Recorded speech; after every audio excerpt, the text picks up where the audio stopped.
নমস্কার, আমি দেবারতী আর আপনারা শুনছেন অডিও স্টোরি স্টেশন।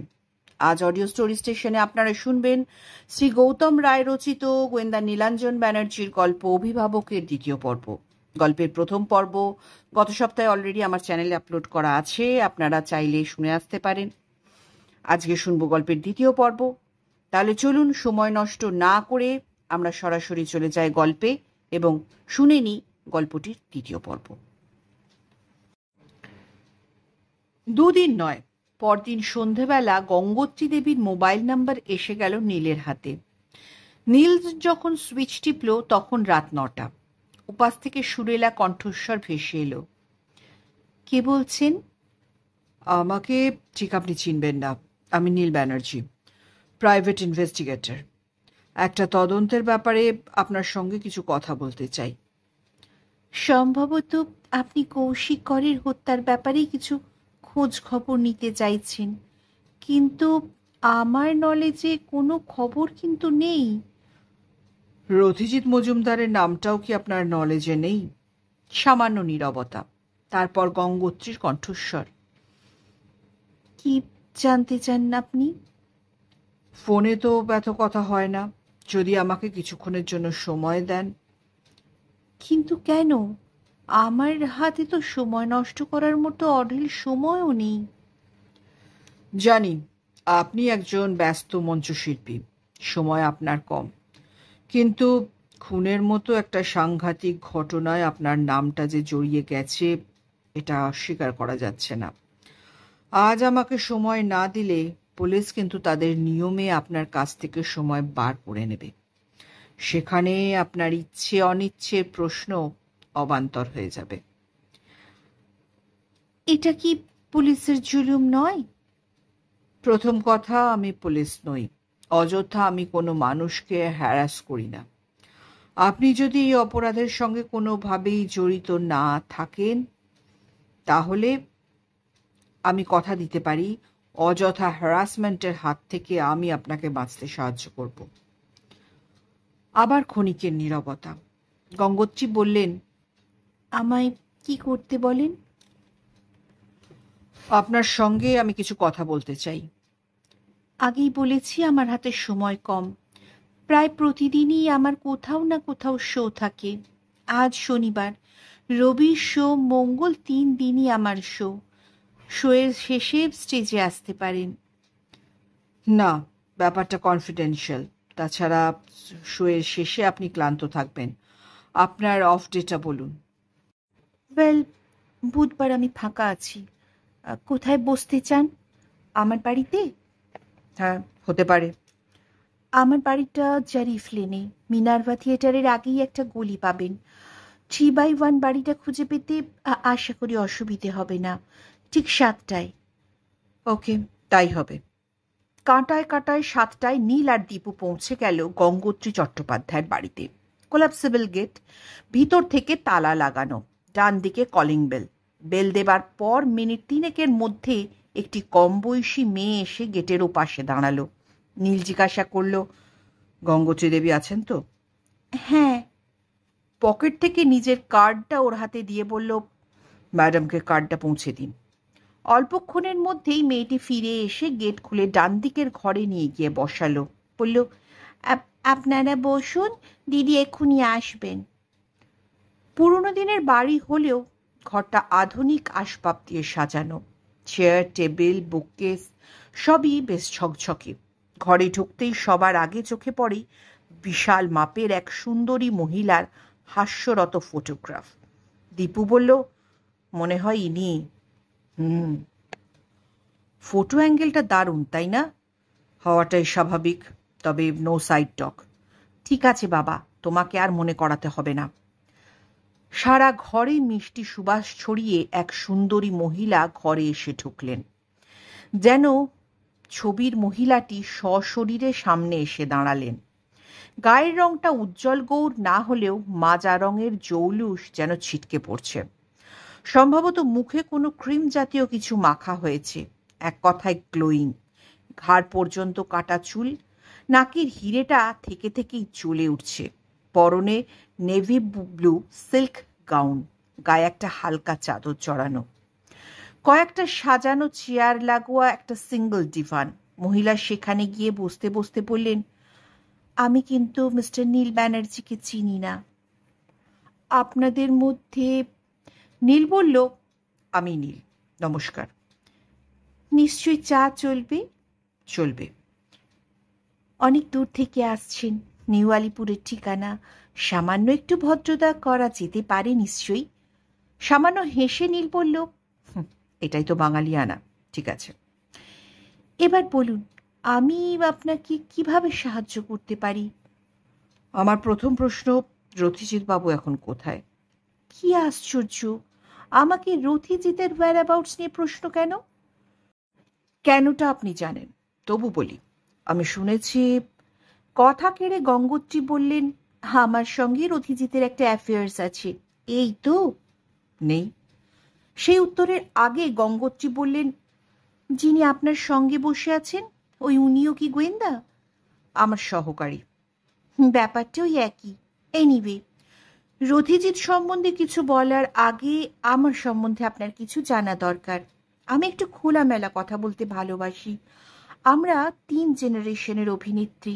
আমি, আমার মা সমতা চ্যাটার্জি এবং আমার দিদিমা নিভাননী চট্টোপাধ্যায়। ভাবছেন 3 জনেই কিভাবে চট্টোপাধ্যায় হলাম? আমার দাদামশাই ছিলেন চট্টোপাধ্যায়। তার মেয়ে সমতা দেবী মানে আমার মা পিতৃ পরিচয়ে ব্যবহার করতেন। তিনি তার স্বামীর পদবি নেননি। সেই হিসেবে আমিও চট্টোপাধ্যায় ব্যবহার করি, যদিও আমার তথাকথিত কোনো স্বামী নেই। অর্থাৎ, বাধা দিয়ে নীল বলল, আপনার পারিবারিক জীবনের এই দিকটা সম্বন্ধে আমার কোনো কৌতূহল কিন্তু নেই। তাহলে তো আপনার অনেক কিছু অজানা থেকে যাবে। যেমন? আজকের দিনে সময় অনেকটা বদলে গেছে। একটা সময় ছিল যখন স্টেজ বা ফিল্মে নৈতিক চরিত্র ধরে রাখার কারিশমা প্রায় ছিলই না। বিশেষ করে মেয়েদের প্রতি পদক্ষেপেই ছিল স্খলন, নানান লোভনীয় হাতছানি। নিভাননী দেবীর আমলে জীবন ও পেশা ছিল খুবই আনসার্টেন।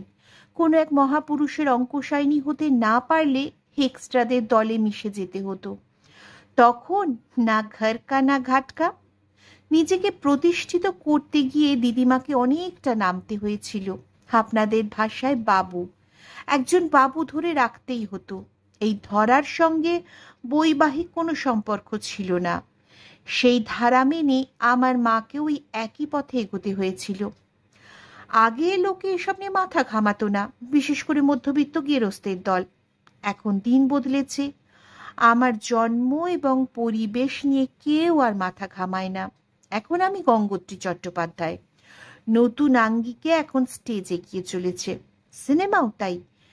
এখন অনেক ট্যালেন্টেড ছেলেমেয়েরা আমাদের লাইনে চলে এসেছে। তাদের মধ্যে শিক্ষার আলো পড়েছে, সূক্ষ্ম সংস্কৃতি বোধ তাদের বিজ্ঞান মনস্ক করে তুলেছে। এখন আমরা মান পাচ্ছি, সম্মানও পাচ্ছি, সাথে টাকাও পাচ্ছি। নীল বলল, কিন্তু ম্যাডাম, আপনি এগুলো শুনতে আসেননি, তাই তো? কিন্তু স্যার, উপর থেকে অনেক কিছু দেখে আমরা চমৎকৃত হই, কিন্তু বেসিক ইনস্টিংক্ট থেকে আজও আমরা সরে আসতে পারিনি। অবশ্য সেটা সরানো যায় না। জীবনের একটা সন্ধিক্ষণে স্টেজে এবং 2-একটা ছবিতে আমার তুখোর অভিনয়, অনেকেই যখন আমার স্তাবক, অনেকেই অনেক প্রস্তাব নিয়ে আমার কাছে এসেছে, তখনই এক যুবক একদিন সরাসরি আমার কাছে এসে বলেছিল সে আমাকে স্ত্রীর মর্যাদা দিয়ে তার বাড়ি নিয়ে যেতে চায়। আর আপনি? আপনাকে মিথ্যে বলবো না, তার সরলতা, তার অকপট বলিষ্ঠতা, তার নরম সান্নিধ্য আমাকেও মোহিত করেছিল। তার চোখে আমি কোনো লাম্পট্য দেখিনি। একজন নির্ভেজাল সহজ মানুষ হিসাবে তাকে আমার ভালো লেগেছিল। And ultimately I loved him. তার নামই প্রতিজিৎ মজুমদার, ঠিক তো? ইতিমধ্যে চা আর জলখাবার এসে গিয়েছিল। খেতে খেতে গঙ্গোত্রী বললেন, জীবনটার বাকি বাকি যে এত জটিলতা লুকোনো থাকে, অভিনেত্রী হয়েও সেটা আমি বুঝতে পারিনি। কিরকম?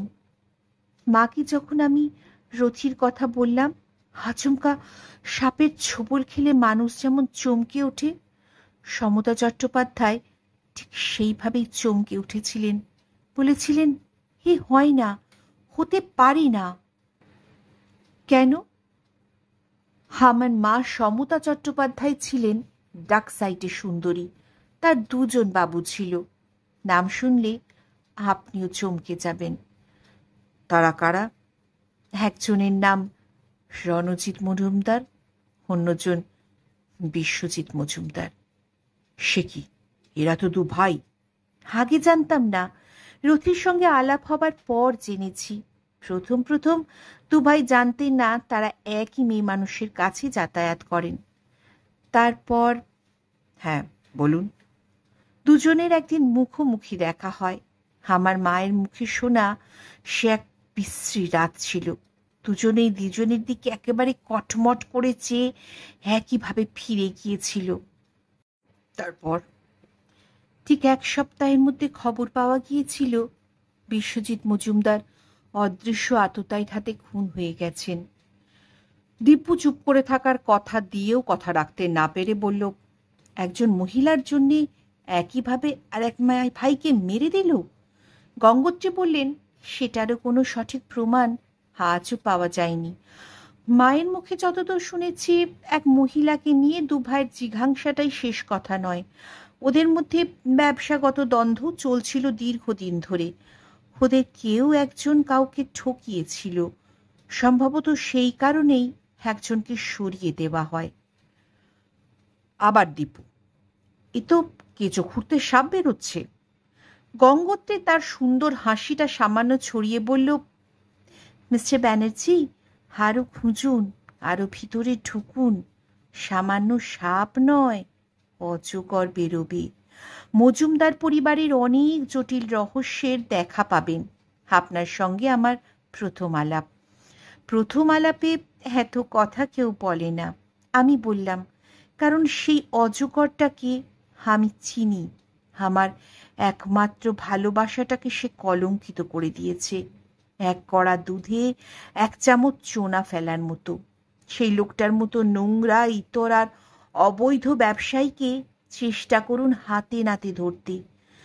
জানি না পারবেন কি না, না হলে হয়তো আইনটা একদিন আমাকে নিজের হাতেই তুলে নিতে হবে।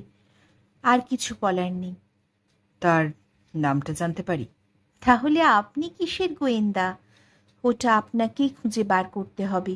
তবে হায়নার মতো হিংস্র, শিয়ালের মতো ধূর্ত, বিড়ালের মতো বিশ্বাসঘাতক আর সাপের মতো ক্রূর। এবার আপনার ক্যালি। মাথা নিচু করে নীল কিছুক্ষণ বসে রইল। তারপর বলল, রথিজিৎ বাবুকে তো আপনি আজও ভালোবাসেন। যতদিন বাঁচব। তিনি কোথায়? সে পাগল যে এখন কোথায় তাই তো জানি না। ফোনও করেননি? না। কৌশিককে কি উনি খুন করতে পারেন? কেন করবেন? ওনার দিদির সঙ্গে নাকি কৌশিকবাবুর একটা সম্পর্ক গড়ে উঠেছিল। জানি তো।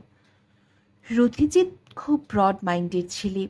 প্রথমেও একটু ইতস্তত করেছিল, তবে বলেছিল, দেখে শুনে এগোস। বিদীপ্তাদির কিন্তু এখনো বিবাহ বিচ্ছেদ হয়নি। আর ওর বর অনল বসু খুব সুবিধের লোক নয়। মোটা টাকা খেসারত নিয়ে ও তবেই বিদীপ্তাকে ছাড়বে। অর্থাৎ কৌশিক খুন অন্য কারো হাতে হয়েছে। সেটাও আপনাকেই খুঁজে বার করতে হবে। আপনি জানেন না? ওই অজগরটার পিছনে ছুটুন। গভীর জলের বাসিন্দা। চেষ্টা করুন। দরকার পড়লে আমি আপনাকে সাহায্য করব। দীপু বলল, সাহায্যটা এখন করলেই ভালো হতো না? হাত পাতবেন। একজন এসে আপনার হাতে নাড়ু গুজে দেবে, ভালো লাগবে সেটা তাড়িয়ে তাড়িয়ে খেতে? নীল বলল, না, অবশ্যই না, আমিও সেটা পছন্দ করি না। গঙ্গোত্রী দেবী, আপনাকে অনেক ধন্যবাদ। আপনার ভালোবাসার জন্য আপনাকে আরও ধন্যবাদ। রথিনবাবুর সঙ্গে দেখা হলে বলবেন, ভয় না পেয়ে উনি যেন একবার আমার সঙ্গে দেখা করেন। আমার মনে হচ্ছে গভীরে আরও অনেক কুয়াশা জমে আছে। আজ চলি। ঘুমিয়ে থাকা একটা আগ্নেয়গিরির হঠাৎ যেন ঘুম ভেঙে গেছে। তারপরেই শুরু হয়েছে তার লাভাখরণ। জ্বলন্ত লাভা স্রোত বিদীপ্তার সারা শরীরে আর মনে দিন রাত দহন জ্বালায় ক্ষত বিক্ষত করে চলেছে। ডিসেম্বরের 25 তারিখ সকালটা মহা অভিশাপের মতো তার স্বপ্ন। তার আকাঙ্ক্ষা সব কিছু চূর্ণ বিচূর্ণ করে দিয়ে গেছে। বিদীপ্তা জানত 24 তারিখ রাতে ওরা 3 বন্ধু একসঙ্গে বসে একটু আনন্দ করবে, একটু মদ্যপান করবে, তারপর একসময় যে যার মতো ফিরে যাবে নিজেদের বাড়িতে। যে কোনো একটা অকেশনে এমনটাই হয়ে আসছিল দীর্ঘদিন ধরেই। বিদীপ্তা ঘরকুনো মেয়ে নয়, রীতিমতো বিদুষী সে। একটা কলেজের লেকচারার, নিজের টিউশন আছে, তার অনেক ছাত্রছাত্রী আছে। এছাড়াও তার আরও একটা সম্পদ আছে, তার কণ্ঠ। সে রবীন্দ্র পূজারী। রবীন্দ্রনাথের গান গাইতে বসলে সে যেন কোথায় হারিয়ে যেত, অথচ মাত্র একটা রাতের শেষে যেন সব কিছু সে হারিয়ে ফেলেছে। দেখতে দেখতে 15 দিন যেন 15টা বছর হয়ে তার বুকের ওপর চেপে বসে আছে। কৌশিকের মুখটা এক নিমেষের জন্যেও মনের আড়ালে যেতে চাইছে না। কৌশিক আর নেই এই পৃথিবীতে কোথাও, আর তার কোনো অবশিষ্ট নেই। এমনকি শেষ দেখাটুকুও সে আর দেখতে পায়নি। মর্গ থেকে কৌশিকের নিথর ছেঁড়া কাটা দেহটা যখন ওর আত্মীয়দের হাতে ছেড়ে দিল, তখনও অন্তত একবারের জন্যেও সে দেখতে চেয়েছিল মানুষটাকে। না, পারেনি। যে থাকলে সে শেষ দেখাটুকু দেখতে পারত, সেই রথিজি তো তখন কোথায় হারিয়ে গেছে। আর যারা ছিল, মনোজিৎ, তার খুড়তুতো ভাই আর খুড়িমা স্নেহলতার রক্তচক্ষু এড়িয়ে সে বাড়ির বাইরে যেতে পারেনি। যেতে পারেনি অনলের জন্যে। অনল বসু একদিন সবার অমতেই ওই কালসাপটার গলায় সে মালা দিয়েছিল। আসলে সব রূপ যে রূপ নয়, সব ভালোবাসার সংলাপ যে ভালোবাসা নয়, 22 বছরের বিদীপ্তা সেদিন বুঝতে পারেনি। আসলে ওই বয়সটাই তো কিছু না বুঝে, কোনো চিন্তা না করেই ঝাঁপ দেবার বয়স। অনলের ছিমছাম চেহারা, নয়ন ভোলানো রূপ আর সুললিত কণ্ঠের জাদু মাখানো কথার ফাঁদে সে পা দিয়ে ফেলেছিল। 15টা দিন বিশাল ছাদে সারাটা সন্ধে সে একা একাই কাটিয়ে দিয়েছে। মনের মধ্যে অজস্র গুমরানো কথা, একরাশ চাপা কান্না নিয়ে সে কাটিয়ে দিয়েছে ছাদ ঘরে একা একাই। তার প্রিয় রবীন্দ্রনাথও তাকে কোনো সুর দিয়ে ভুলিয়ে দিতে পারেনি বেদনা বিধুর নিঃসঙ্গতাকে। সে তো বিশেষ কিছু চায়নি, কৌশিককে নিয়ে বাঁচতে চেয়েছিল, সেটাও কেড়ে নিয়ে গেল। কিন্তু কে? সে কে? মনোজিৎ নাকি অনল বসু? কে? শেষ ক্লাসটা কোনো মতে শেষ করে বেরিয়ে পড়েছিল কলেজ থেকে। বেরোবার মুখে বন্ধু সুচরিতা তার সামনে এসে জিজ্ঞেস করেছিল, দীপ্তি, বাড়ি যাবি তো? চল, আমি তোকে পৌঁছে দিয়ে যাব। কোনো মতে বিদীপ্তা বলেছিল, তুই বাড়ি যাসু, আমাকে একটু একা থাকতে দে, আমায় একটু নিজের সঙ্গে কথা বলতে দে। গত 15 দিন যে আমি নিজের সঙ্গেই কথা বলতে ভুলে গেছি। সুচরিতা আর জেদাজেদি করেনি। সাবধানে থাকিস বলে ও চলে গিয়েছিল।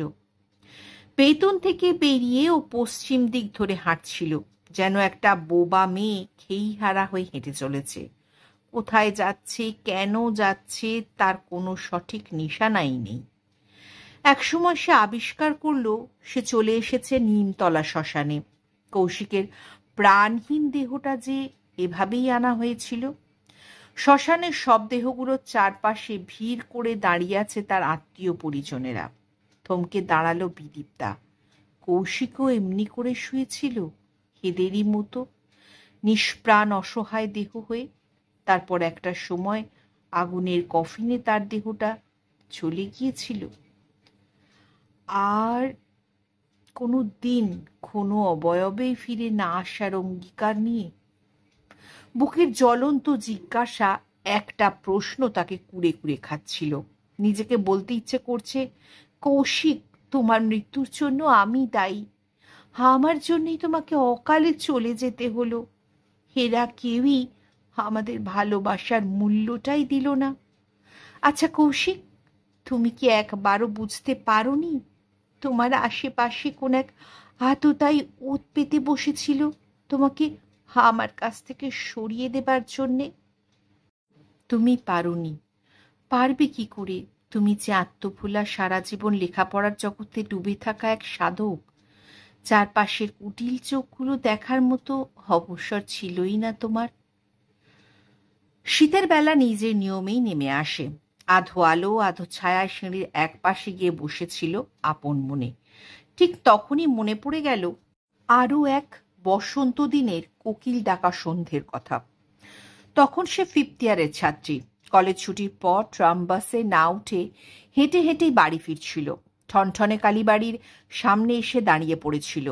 এটা ওর অভ্যেস। ঠাকুর দেবতায় ওর আগ্রহ আছে, ভক্তি আছে।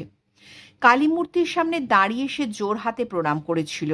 হঠাৎ মৃদু গম্ভীর স্বরে পাশ থেকে বলে উঠেছিল, কি বললেন মা কালীকে?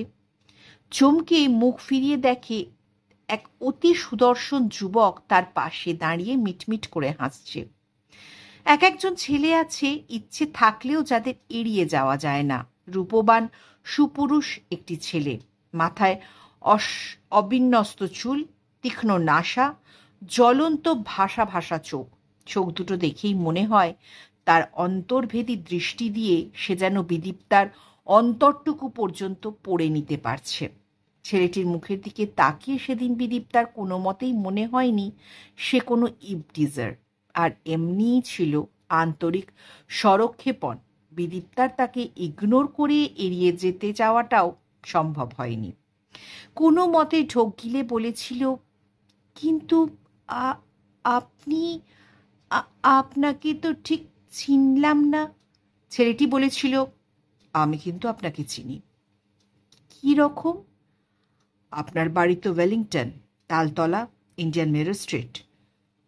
বাবা, আমার বাড়িও আপনি চেনেন? এটা কি আপনার স্বভাব, মেয়েদের বাড়ি চিনে রাখা?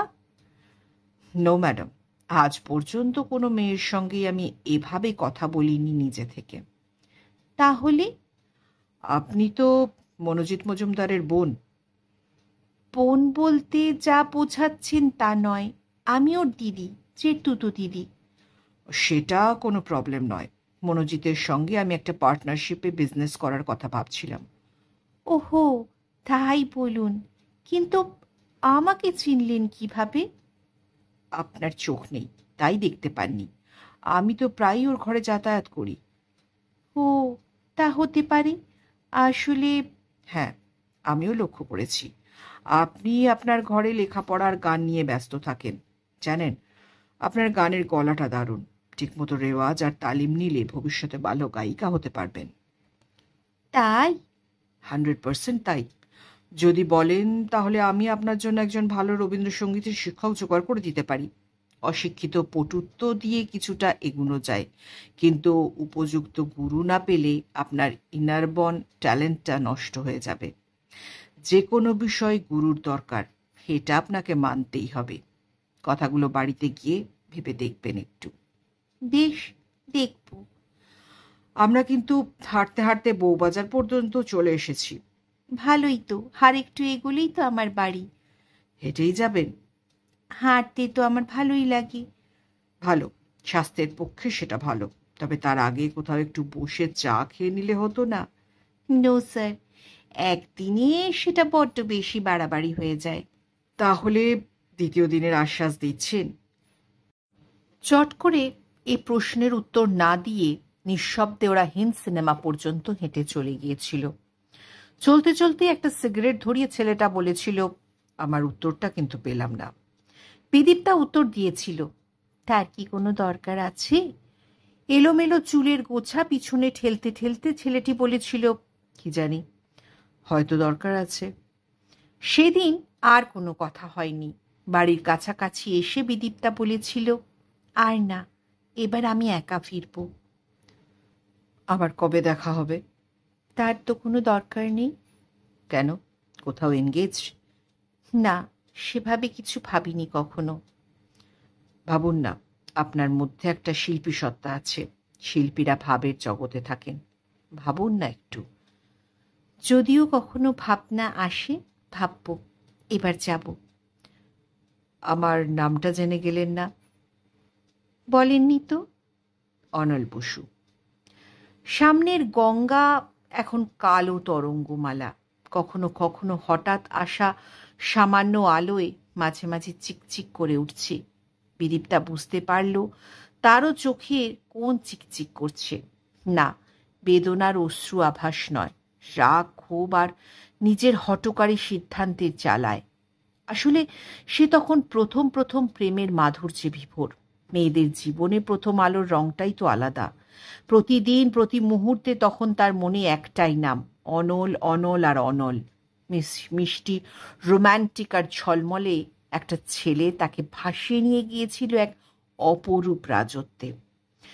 ভালোবাসার স্বপ্নে বিভোর বিদীপ্তা একটা সময় অনলকে কাছে পাবার জন্য পাগল হয়ে উঠেছিল।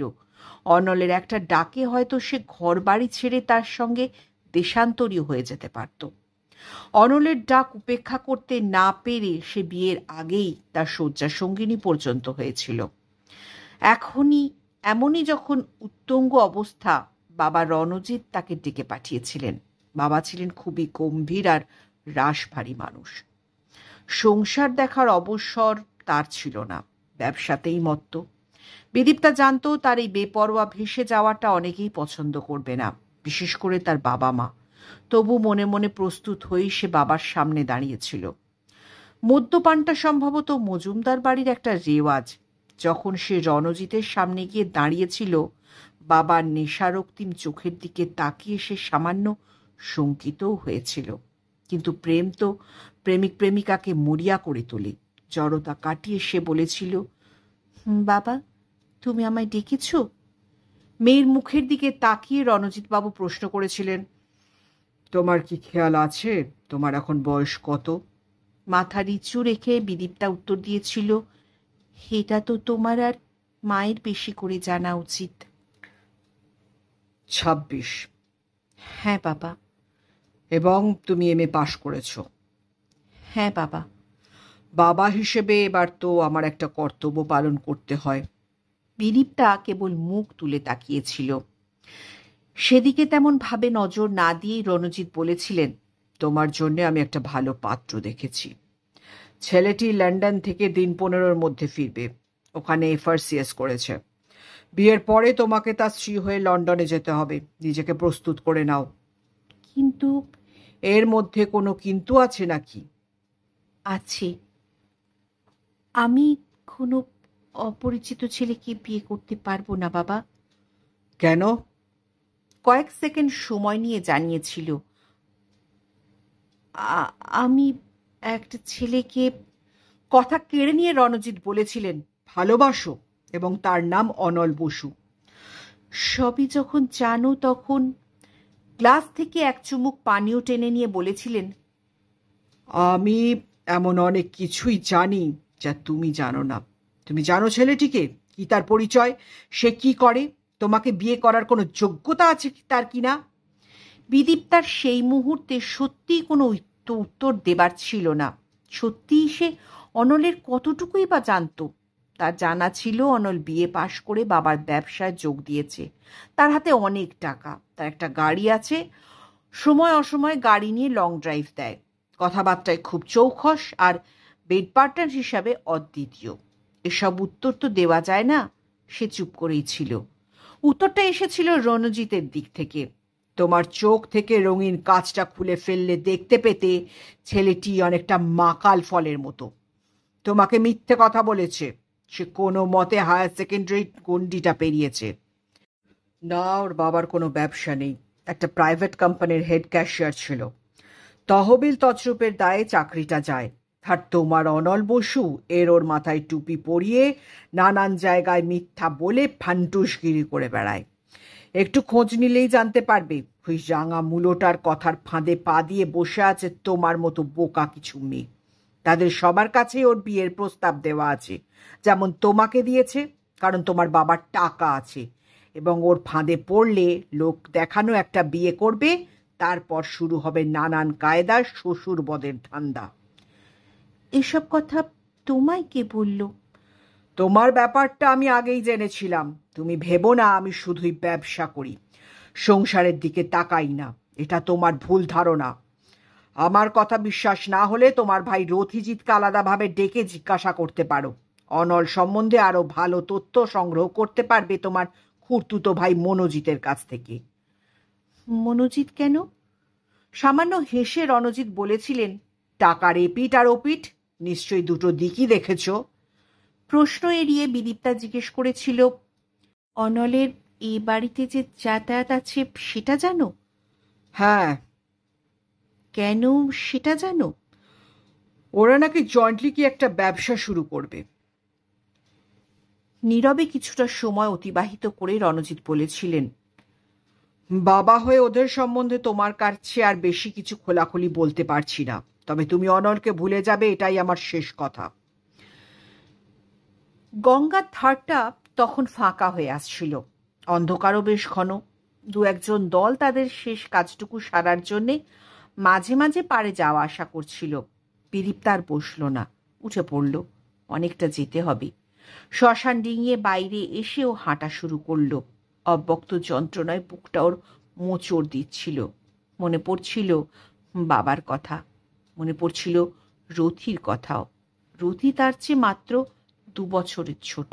সেও তার পা ধরে বলেছিল, দিদি তুই ভুল করছিস, বিরাট ভুল, তোর সিলেকশন একেবারেই ঠিক নয়। সেদিন বিদীপ্তা কিছুতেই রথিকে বলতে পারেনি অনলকে বিয়ে করা ছাড়া সেই মুহূর্তে তার আর কোনো উপায় ছিল না, কারণ তখন তো সে মাত্র 1 ফুটো আলো, জানলার খড়খড়িতে ছোট্ট একটা ফুটো, তাই দিয়ে বিন্দুর মতো রোদের আলো এসে পড়ত। আর ওই আলোটুকুই রথিকে বুঝতে সাহায্য করত এখন রাত না দিন। কিন্তু দিন আর রাতের হিসেব সব গুলিয়ে গেছে। কখন যে সকাল হয় আর কখন সন্ধে নামে অনেক চেষ্টা করেও বোঝা যায় না। মাথার ওপর সিলিং থেকে বাল্ব ঝুলছে, আর আলো এতই সীমিত, কোনো মতে নিজের অস্তিত্বটা টের পাওয়া যায়। একটা লোক দুবার আসে খাবার জল নিয়ে। খাদ্য না বলে সেটাকে আখাদ্যই বলা যায়।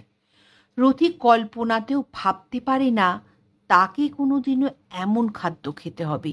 একটা তোবড়ানো অ্যালুমিনিয়ামের থালায় প্রায় টকে যাওয়া ভাত আর কলের জলের মতো ডাল, আর একটা স্বাদহীন আলু কচুর লাবড়া, সঙ্গে 1 লোটা জল। অন্য বেলা আসে শুকনো রুটি, একটা পেঁয়াজ আর ডাল। প্রথম 2 দিন তো খাবারের থালা ছুঁড়ে মেরেছিল লোকটাকে। লোকটা খ্যাক খ্যাক করে হেসে ফিরে গিয়েছিল। লোকটা হয় বোবা নয়তো কালা, খুঁড়িয়ে খুঁড়িয়ে হাঁটে, বেটে খাটো চেহারা, খাটো পাজামা আর চাদর জড়ানো। নির্বিকার সে আসে, বিনা বাক্যব্যয়ে সে খাবার আর জল রেখে চলে যায়। রথি একদিন তাকে জিজ্ঞাসা করতে চেয়েছিল, কিছু বুঝেছিল কিনা কে জানে। শুধু সেই শয়তানের হাসিটা হেসে ফিরে গিয়েছিল দরজা বন্ধ করে। তার ঘড়ি, মোবাইল আর পকেটের পার্সটা এরা নিয়ে গিয়েছে। বাইরের জগতের সঙ্গে কোনো যোগাযোগের সম্ভাবনাই নেই। অথচ মনোজিৎ বলেছিল, প্রথম 2 দিন সে খাবার ছুঁড়ে ফেলে দিয়েছিল, কিন্তু পেট যে বড় বালাই, সেই বাসি আর পচা খাবারগুলোই তাকে খেতে হয়েছিল। রথি এখন বেশ বুঝতে পারে লোকটার দেয়া খাবার খেলেই তার চোখ দুটো ঘুমে জুড়িয়ে আসে। সারাক্ষণই তন্দ্রা আর আচ্ছন্নতার ঘোরে তার দিন রাত এক হয়ে যায়। এখনো সেই ঘোরটা লেগে আছে। আচ্ছন্নতার মধ্যেই উঁকি দেয় একটা রাতের কথা। স্পষ্ট মনে আছে তারিখটা, 24শে ডিসেম্বর। তারা 3 জন একসঙ্গে পানাহারে নিয়ে বসেছিল। ঘণ্টাখানেক পর অরুণ চলে গিয়েছিল তার ডাক্তার বন্ধুদের গেট টুগেদার জয়েন করার জন্যে। তারপরে সে আর কৌশিক। কৌশিক এমনিতে স্বল্পভাষী, বেশিরভাগ সময় নিজের ভাবনার জগতেই ডুবে থাকে। কি একটা সাবজেক্টের উপর পিএইচডি করছিল। কিন্তু যেদিন সে ড্রিঙ্ক করে, পেটে মদের মাত্রা চড়তে থাকে, তখন তার বকবকানি শুরু হয়। সে আর অরুণ দুজনেই জানে কৌশিকের এই অভ্যেসটা দীর্ঘদিনের। তারা তিনজন তো দীর্ঘদিনের বন্ধু। শুরু হয় সেই কলেজ জীবন থেকে। তারপর অরুণ হলো ডাক্তার, কৌশিক বেছে নিল শিক্ষকতার লাইন, আর হোটেল ম্যানেজমেন্ট পড়তে পড়তে সে তার বাবার হোটেল ব্যবসায় ঢুকে গেল। কিন্তু তিন বন্ধুর বন্ধুত্বটা ছিল কিন্তু অক্ষুণ্ণ। মদের ঘোরে সেদিন কৌশিক অনেক কিছুই বলছিল, নিজের কথা, বোন তমালিকার কথা। প্রসঙ্গগুলো এলোমেলো হয়ে যাচ্ছিল। তার মধ্যেই এসে গিয়েছিল বিদীপ্তার কথা। নেশার ঘোরেও বলতে শুরু করে বিদীপ্তার কষ্টের জীবনের কথা, তার জীবনের চরম ভুলের কথা। তার মধ্যেই সে জানিয়েছিল বিদীপ্তার অপরিপূর্ণ জীবনটাকে সে ভরিয়ে দিতে চায়, তাকে ভালোবাসতে চায়, তার সমস্ত কষ্টের বোঝা সে নিজের কাঁধে নিতে চায়। তারই মধ্যে রথির আচ্ছন্ন চেতনায় কৌশিকের একটা কথা খুব মনে পড়ে যায়। ও বলেছিল, রথি, একটা ছেলে আর মেয়ের মধ্যে ভালোবাসা কিভাবে হয় সে রসায়ন আমার জানা নেই। আমি জানি বিদীপ্তা তোর দিদি, বন্ধুর দিদিকে ভালোবেসে তাকে নিয়ে ঘর বাঁধতে চাওয়ায় কোনো অন্যায় আছে কিনা তাও আমার জানা নেই। কিন্তু রথি, তুই বিশ্বাস কর, আমার ভালোবাসার মধ্যে কোথাও কোনো গলদ নেই। এরপর কৌশিক সম্ভবত আরো অনেক কিছু বলে যাচ্ছিল। তারপর হ্যাঁ, রথির এখন মনে পড়ছে সে যখন গির্জা ঘড়িতে রাত 12টা বাজতে শুরু করেছিল, সে উঠে গিয়েছিল টয়লেটে। বাথরুমে থাকতেই সে শুনেছিল বাজি ফাটার আওয়াজ। তার মাথার মধ্যে তখন রঙিন নেশার প্রক্রিয়া শুরু হয়ে গিয়েছিল। ঠিক তখনই একটা অন্য ধরনের শব্দ, প্রায় অচেনা শব্দ। আর তারপরই বাথরুম থেকে বেরিয়ে এসে যে দৃশ্য দেখতে পায় তার জন্য তার কোনো প্রস্তুতিই ছিল না। সেন্টার টেবিলের নিচে কার্পেটের ওপর উপুর হয়ে পড়েছিল কৌশিক। রক্তে ভেসে যাচ্ছে তার মাথাটা, আর ঠিক তার মাথার কাছেই পড়েছিল একটা রিভলভার। সেই মুহূর্তে তার মাথার মধ্যে কি কোনো নেশা ছিল, নাকি সব ব্ল্যাঙ্ক হয়ে গিয়েছিল, নাকি তার মুখ দিয়ে কোনো শব্দ উচ্চারিত হয়েছিল? না, কোনো কিছুই আর মনে নেই। সম্ভবত একবারই সে কৌশিকের নাম ধরে ডেকেছিল, একবারই তার মনে হয়েছিল কৌশিক আর নেই। আর তারপর, হ্যাঁ তারপর তার অবসন্ন চেতনায় মনে হয়েছিল কেউ একজন তার ঘরের সামনে দিয়ে ছুটে চলে যাচ্ছিল। বারান্দায় তখন আলো ছিল না, আবার পরিপূর্ণ অন্ধকারও ছিল না, কিন্তু কেউ একজন যাকে সে চেনে না, সম্পূর্ণ অপরিচিত ভঙ্গিমায় ছুটে দরজা পার হয়ে গিয়েছিল। টলতে টলতে সেও যখন ঘরের দরজার সামনে, তখনই তার সামনে এসে দাঁড়িয়েছিল মনোজিৎ। রথি কিছু বলার আগেই মনোজিৎ বলেছিল, রথিদা, এ তুই কি করলি? অবাক বিস্ময়ে ওর দিকে তাকিয়ে নেশা ভারাক্রান্ত কণ্ঠে রথি পাল্টা প্রশ্ন করেছিল, কি করেছি মানে? কি বলতে চাইছিস তুই? কৌশিককে তুই মেরে ফেললি? আমি? হ্যাঁ তুই, তুই ছাড়া তো এই ঘরে আর কেউ নেই। কিন্তু কেন? আমি কৌশিককে মারবো কেন? কারণ তুই চাস না কৌশিক তোর দিদিকে বিয়ে করুক, তুই চাস না ও আবার অনলের কাছে ফিরে যাক। রথি চিৎকার করে বলেছিল, না, এ তোর মিথ্যে ধারণা। লোকে কিন্তু তাই বলবে, লোকে বলবে বংশের মর্যাদা রক্ষার জন্যে তুই কাঁটাটাকে উপড়ে ফেলেছিস। অন্ধকার ঘরে ঠান্ডা মেঝেতে একটা কম্বলের ওপর শুয়ে থাকতে থাকতে সেদিনের মতোই এখনো না বলে চিৎকার তুলে উঠে বসে। কিছুক্ষণ আগের আচ্ছন্নতা কাটিয়ে সে উত্তেজিত হয়ে পড়েছে। রথির এখন মনে হচ্ছে সে রাত্রে বোধহয় একটা চক্রান্তের নাটক হয়েছিল। মেঝে থেকে রিভলভারটা তুলে নিয়ে রথির হাতে ধরিয়ে দিয়ে মনোজিৎ বলেছিল, রথিদা, তুই এই মুহূর্তে বাড়ি ছেড়ে পালা। এমন কোনো জায়গায় চলে যা অন্তত 4-5টা বছরের জন্যে, যাতে পুলিশ তোকে চট করে খুঁজে না পায়। আর এখনই যদি পুলিশ তোকে পেয়ে যায়, তোর ফাঁসি কিংবা যাবজ্জীবন কেউ আটকাতে পারবে না। তুই পালা, তুই পালা।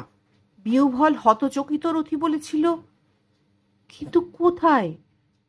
আমি এখন যাব কোথায়? ঠিক আছে, চল, আমি ব্যবস্থা করছি। বলে ওর হাত ধরে টানতে টানতে বাড়ির বাইরে নিয়ে গিয়েছিল, তুলে দিয়েছিল একটা গাড়িতে। তারপর না, আর কিছু মনে করতে পারে না রথি।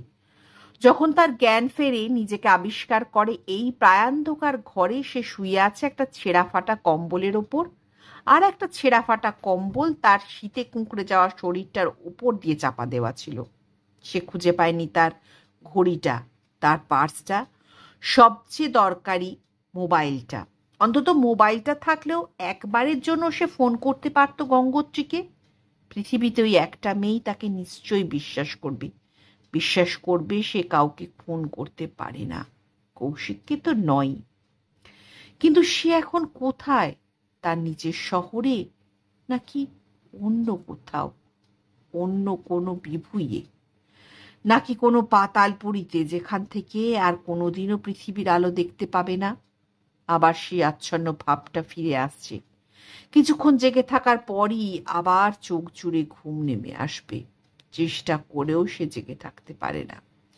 রথির মাথাটা আবার মাটি নিল। ল্যান্ডফোনটা বাজতেই দীপু গিয়ে ফোন ধরল। ওপাশ থেকে মহিলা কণ্ঠস্বর, নীল ব্যানার্জি কি পাওয়া যাবে?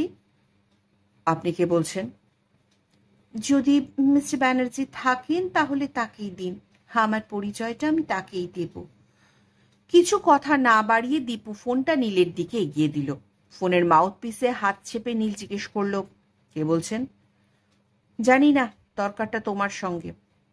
মাউথপিসে মুখ রেখে নীল বলল, ব্যানার্জি বলছি। আপনি?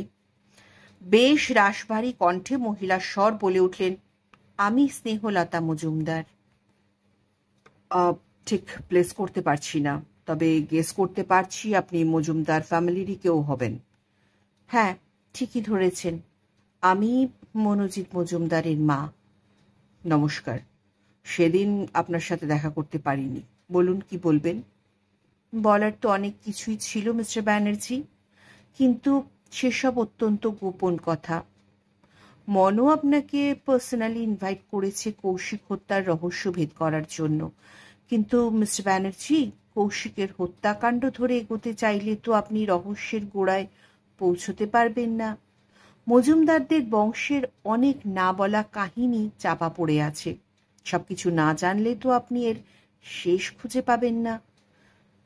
নীল বলল, এমন কিছু ব্যাপার আমার আন্দাজে এসেছিল। আমারও মনে হয়েছিল কৌশিক হত্যা হঠাৎ মদের নেশার আড়ালে ঘটে যাওয়া কোনো ঘটনা নয়, এর রুটটা হয়তো অনেক গভীরে। হ্যাঁ, ঠিক তাই। কিন্তু আপনি ওই পরিবারের গিন্নি স্থানীয় একজন, পরিবারের সম্মান অসম্মান রক্ষার দায় দায়িত্ব তো কিছুটা আপনারও। তাহলে হঠাৎ কেনই বা সে রহস্য ফাঁস করে দিতে চাইছেন? আজ যদি পুরনো সবকিছু এখনো চেপে থাকি, তাহলে হয়তো আরও কোনো বড় অঘটন ঘটতে পারে, যেটা এই বংশের পক্ষে অমঙ্গলকর। এখনো যদি সেই ধ্বংসের হাত থেকে বংশটাকে বাঁচানো যায়। আমি তো একদিন বউ হয়ে বাড়িতেই এসেছিলাম। বুঝলাম। আপনি আমায় কি করতে বলেন? খুব কষ্ট না হলে একদিন আসা যায়? যায়। কবে আসতে বলছেন? নানা আশঙ্কায় আমি খুবই উদ্বিগ্ন, যত তাড়াতাড়ি সম্ভব হয়। আজ মঙ্গলবার, যদি শুক্রবার আপনি আপনার বাড়ি যাই? অসুবিধে নেই, তবে আমার সংসার রণজিৎ মজুমদারের সঙ্গে একত্রিত নয়। হ্যাঁ, সেটা সামান্য আজ করেছিলাম। আপনি চাইছেন আপনি গোপনে আমায় কিছু জানাতে চান? তাই। বেশ, শুক্রবার সন্ধ্যায় আপনার সঙ্গে দেখা হবে। আপনার ছেলেও থাকবেন? না, কেউ থাকবে না। ওয়েল, আমি আসব। একাই আসবেন? ঠিক সন্ধে 7টায়। শুক্রবার নীল একটু আগে ভাগেই বেরিয়েছিল। মজুমদার বাড়িতে ঢোকার আগেও একবার তালতলা থানায় গিয়ে দেখা করলো রণবীর বাগচির সঙ্গে। আরে নীল, এসো। তুমি ফোন করতে মানা করেছিলে, তাই ডিস্টার্ব করিনি। তার উপরে আমাদের পিছনে পলিটিক্যাল ডিস্টারবেন্স তো লেগেই আছে। অহরহ খুন কারাপি তো চলছেই। এই তো কয়েকদিন আগে নিশ্চয়ই কাগজে দেখেছো, কোন এক রাজনৈতিক দলের 3জনকে ওপেন রাস্তায় অপোনেন্ট গ্রুপের একটি ছেলে গুলি করে গেছে। 3জনই স্পট। সো বসো, চা আনাচ্ছি। তারপর বলো কি সমাচার। নীল বলল, মজুমদার বাড়ির কোনো অতীত ইতিহাস তোমার রেকর্ডে আছে? ঠোঁট উল্টিয়ে রণবীর বলল, তালতলা এরিয়াটা আজকাল বেশ নটোরিয়াস এলাকা হয়ে উঠেছে। সামনে ইলেকশন, যত ইলেকশন এগোবে সারা পশ্চিমবঙ্গই খুনের রাজনীতির দিকে এগোবে। We assume so. তালতলাও যে খুব সুস্থির থাকবে এমনটা মনে হয় না। আর মজুমদারদের ইতিহাস, না ভাই, প্রথমত কেসটায় তেমন ভাবে মন দিতেই পারছি না। তার উপরে এ থানায় আমি এসেছি মাত্র 2 বছর, খোঁজ নিতে পারিনি। ওই বাড়ির এক গিন্নি স্থানীয় মহিলা তার কিছু কথা আমায় জানাতে চান। মেঘ না চাইতেই জল, কি এমন কথা? সব জানাজানি হলে তো ওদেরই বিপদ। হয়তো বিপদের সম্ভাবনা আছে, কিন্তু উনি চান আরো বড় বিপদের হাত থেকে মজুমদারদের বাঁচাতে। অনেক সময় পুলিশি ঝামেলা এড়াতে পুলিশের কাছে সব কথা খুলে বলতে চান না। সেই জন্যই প্রাইভেট ইনভেস্টিগেটরদের। কখন যাচ্ছ? 7টায়। একটু বসে যাও, মনে মনে একটা হোমওয়ার্ক করে নাও, বেশি দূর তো নয়। গো অ্যাহেড, তুমি গেলে আমি একটু নিশ্চিন্ত হই। 7টার একটু আগেই নীল পৌঁছে গেল মজুমদারদের বাড়িতে। আজ আর কোনো পুলিশি তৎপরতা নেই। বাড়িটা বড় ঝিম মেরে দাঁড়িয়ে আছে। যেমন মেইন ফটকটা বন্ধ, একটা কলিং বেল ছিল, সেটায় চাপ দিতে সেদিনের সেই বকু নামের লোকটা এসে দরজা খুলে দাঁড়ালো। লোকটা নীলকে চিনতে পারল। হ্যাঁ বাবু, আপনি এসেছেন?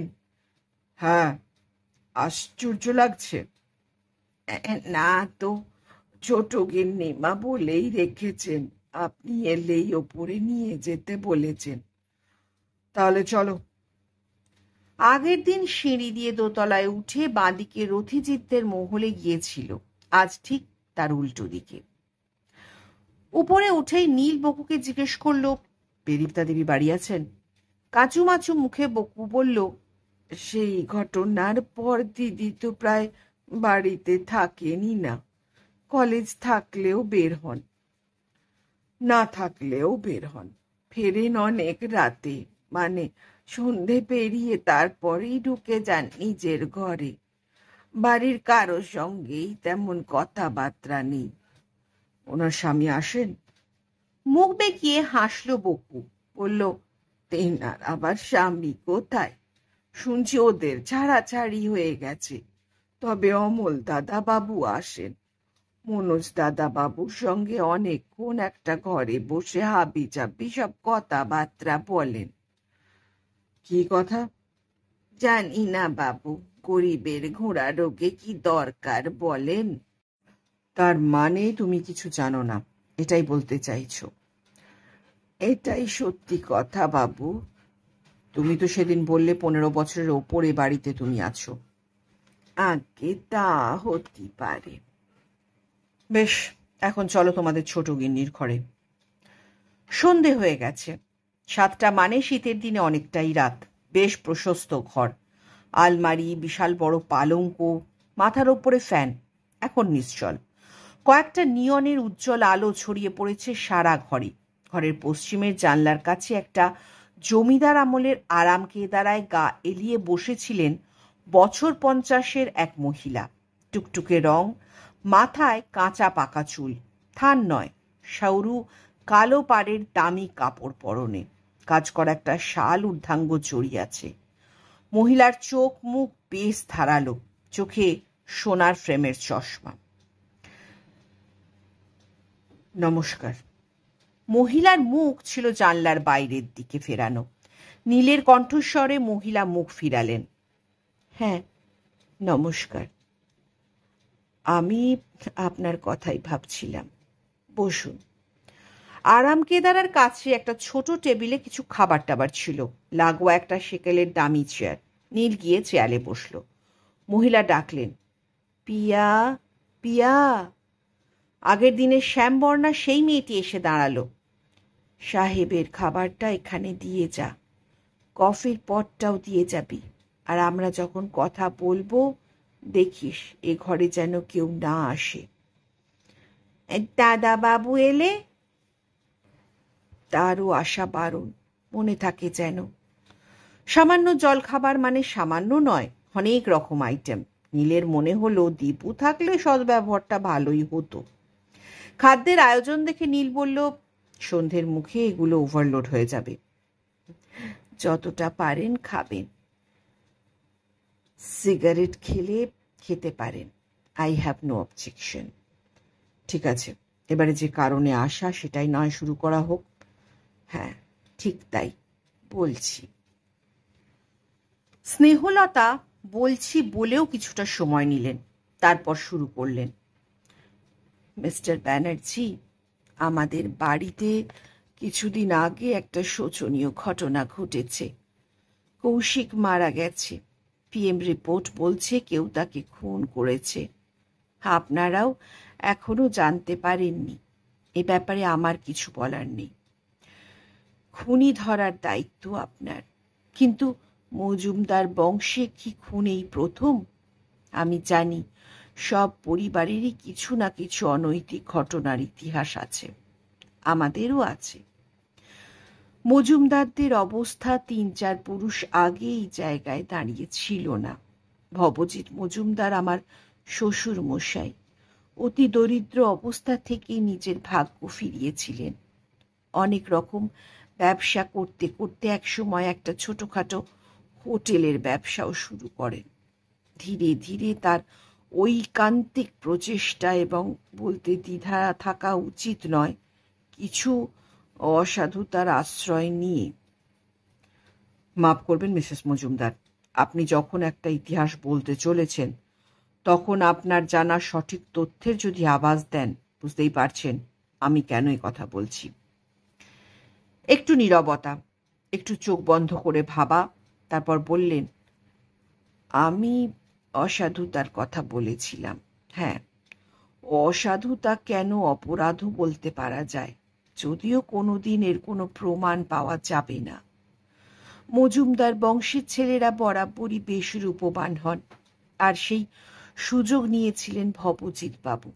হোটেলটা বড় করতে গিয়ে তাকে একজন অংশীদার পেতে হয়েছিল। তিনি ছিলেন মাধবীর বাবা। মাধবীকে? আসছি। মাধবী একটি মেয়ে যিনি ভবজিতের প্রেমে পড়েছিলেন, ভালোবেসেছিলেন। তার বাবা ছিলেন দেবাংশু চট্টরাজ, বিখ্যাত এক হোটেলের মালিক।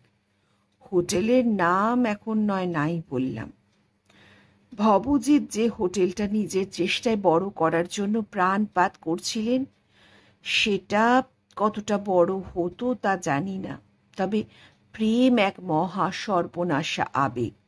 প্রেমের ফাঁদে আটকে গিয়ে মাধবী চেয়েছিলেন ভবজিৎকে আরো বড় প্ল্যাটফর্ম দিতে। আলাপ করিয়ে দিয়েছিলেন দেবাংশু চট্টরাজের সঙ্গে। বাবাকে জানিয়েছিলেন ভবজিৎকে সে ভালোবাসে, তাকে নিয়ে সংসার করতে চায়। দেবাংশু চট্টরাজ ভবজিতের মধ্যে হয়তো সাফল্য পাবার অস্থিরতা দেখেছিলেন। তিনি তাকে টেনে নিয়েছিলেন নিজের ব্যবসায়। ভবজিতের উদ্যম আর প্রচেষ্টায় তিনি তার নিজের জামাই করে নিয়েছিলেন। সেটা সম্ভব হয়েছিল। মাধবী তার বাবার একমাত্র সন্তান ছিলেন। হোটেলের পুনর নাম পাল্টে হয়েছিল মাধবী ইন। কিন্তু মাধবী চিনতে পারেননি ভবজিৎকে। বিয়ে করলেও বিয়ের আগে থেকেই ভবজিৎ অন্য নারীতে আসক্ত ছিলেন। আসক্ত বলাটা ঠিক হবে না, ইন্দ্রাণীর সঙ্গে ভবজিতের রীতিমতো প্রেমের সম্পর্ক ছিল, এবং প্রেমটা ছিল ভবজিতের যখন পায়ের নিচে মাটি ছিল না তখন থেকেই। ভবজিতের হয়েছিল সাপের ছুঁচো গেলা। একদিকে বিবাহিতা স্ত্রী, তারই বদান্যতায় তার বাবার হোটেলের অংশীদারিত্ব। ধাপে ধাপে উঠে যাওয়া, আবার অন্যদিকে ইন্দ্রাণীর আকর্ষণ। জার্নির রেজাল্ট অজ্ঞাত আততায়ীর হাতে দেবাংশু চট্টরাজের গুলিবিদ্ধ হয়ে মৃত্যু নিজের গাড়িতেই। পরে প্রমাণ হয় সেদিন তিনি একাই গাড়ি চালাচ্ছিলেন, আর ঠিক তার 1 বছর পর মৃত্যু হয় মাধবী মজুমদারের। এটাও কি গুলিবিদ্ধ হয়ে? না, রাফ ড্রাইভিং করতে গিয়ে অ্যাক্সিডেন্ট হয়। স্বাভাবিকভাবেই সবকিছুর মালিক হন ভবজিৎ মজুমদার। এখানে একটা কথা নীল প্রশ্ন তোলে, ওদের কোনো সন্তান ছিল না?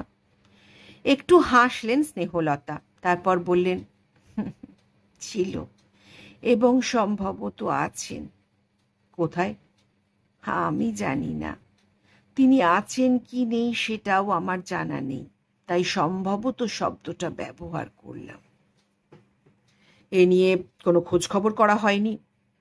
ভবজিৎবাবু বেঁচে থাকলে কিংবা ইন্দ্রাণী দেবী বেঁচে থাকলে হয়তো জানা যেত। যাই হোক, আমি পরের ঘটনায় আসি। মাধবীর মৃত্যুর পর, মাধবীন সম্পূর্ণ নিজের দখলে আসার পর ভবজিৎ ইন্দ্রাণী দেবীকে বিয়ে করেন। তার 2 সন্তান, রণজিৎ আর বিশ্বজিৎ। বংশের কুৎসা গাইবার কোনো ইচ্ছে আমার নেই, কিন্তু চক্রান্তের খেলা থেমেছিল না। ভবজিৎ মজুমদারের 2টি সন্তানই ছিল 2 রকমের। রণজিৎ ছিলেন বাপের মতো পরিশ্রমী আর সুযোগ সন্ধানী, নিজের আখের ছাড়া আর কিছুই বুঝতেন না। আর বিশ্বজিৎ মানে আমার স্বামী ছিলেন ভোলে ভালা, একটু আর্টিস্টিক টাইপ, ছবি টবি আঁকতেন, মদ খেতেন, জুয়া খেলতেন, তার টাকা ওড়াতেন, খারাপ পাড়াতেও যাতায়াত করতেন। এইখানেই 2 ভাইয়ের মধ্যে লাগলো ঝগড়া। রণজিতের বক্তব্য ছিল তিনি খেটে খুঁটে ব্যবসা দাঁড় করাবেন, আর বিশ্বজিৎ সেই টাকা ওড়াবে, এটা চলবে না। তিনি ভাইকে কিছু টাকা দিয়ে তাকে অন্য ব্যবসা করতে বললেন। 1 মিনিট। হ্যাঁ, বলুন। এর মধ্যে কি বিশ্বজিৎ বাবুর সঙ্গে আপনার বিয়ে হয়ে গিয়েছিল? 2 ভাইয়েরই বিয়ে হয়ে গিয়েছিল। তারপর? একটা ক্লাইম্যাক্স। ভাগ্যচক্রই হোক আর ভাগ্যের পরিহাসই হোক, একদিন 2 ভাইয়ের মুখোমুখি দেখা হয়ে গিয়েছিল একই মেয়ে ছেলের ঘরে। বড় ভাই ঢুকেই দেখে ছোট ভাই তারই পোষা মেয়ে ছেলের ঘরে। এর পরের অংশটা সম্ভবত আমি শুনেছি। কোথায়? গঙ্গোত্রী দেবীর কাছ থেকে। নিশ্চয়ই নাম শুনেছেন। হ্যাঁ, মেয়েটা নাটক টাটক করে। ইয়েস। সে রাত্রে 2 ভাইয়ের মধ্যে কি হয়েছিল জানি না, তবে তার 1 সপ্তাহের মধ্যে বিশ্বজিৎ মজুমদারের দেহ পাওয়া যায় রাস্তায়, মৃত অবস্থায়। আজও কেউ জানে না তার মৃত্যু হয়েছিল কিভাবে, তবে আমি জানি এটা দাদারই কাজ। তিনি পারেন না এমন কোনো নৃশংস কাজ আর নেই।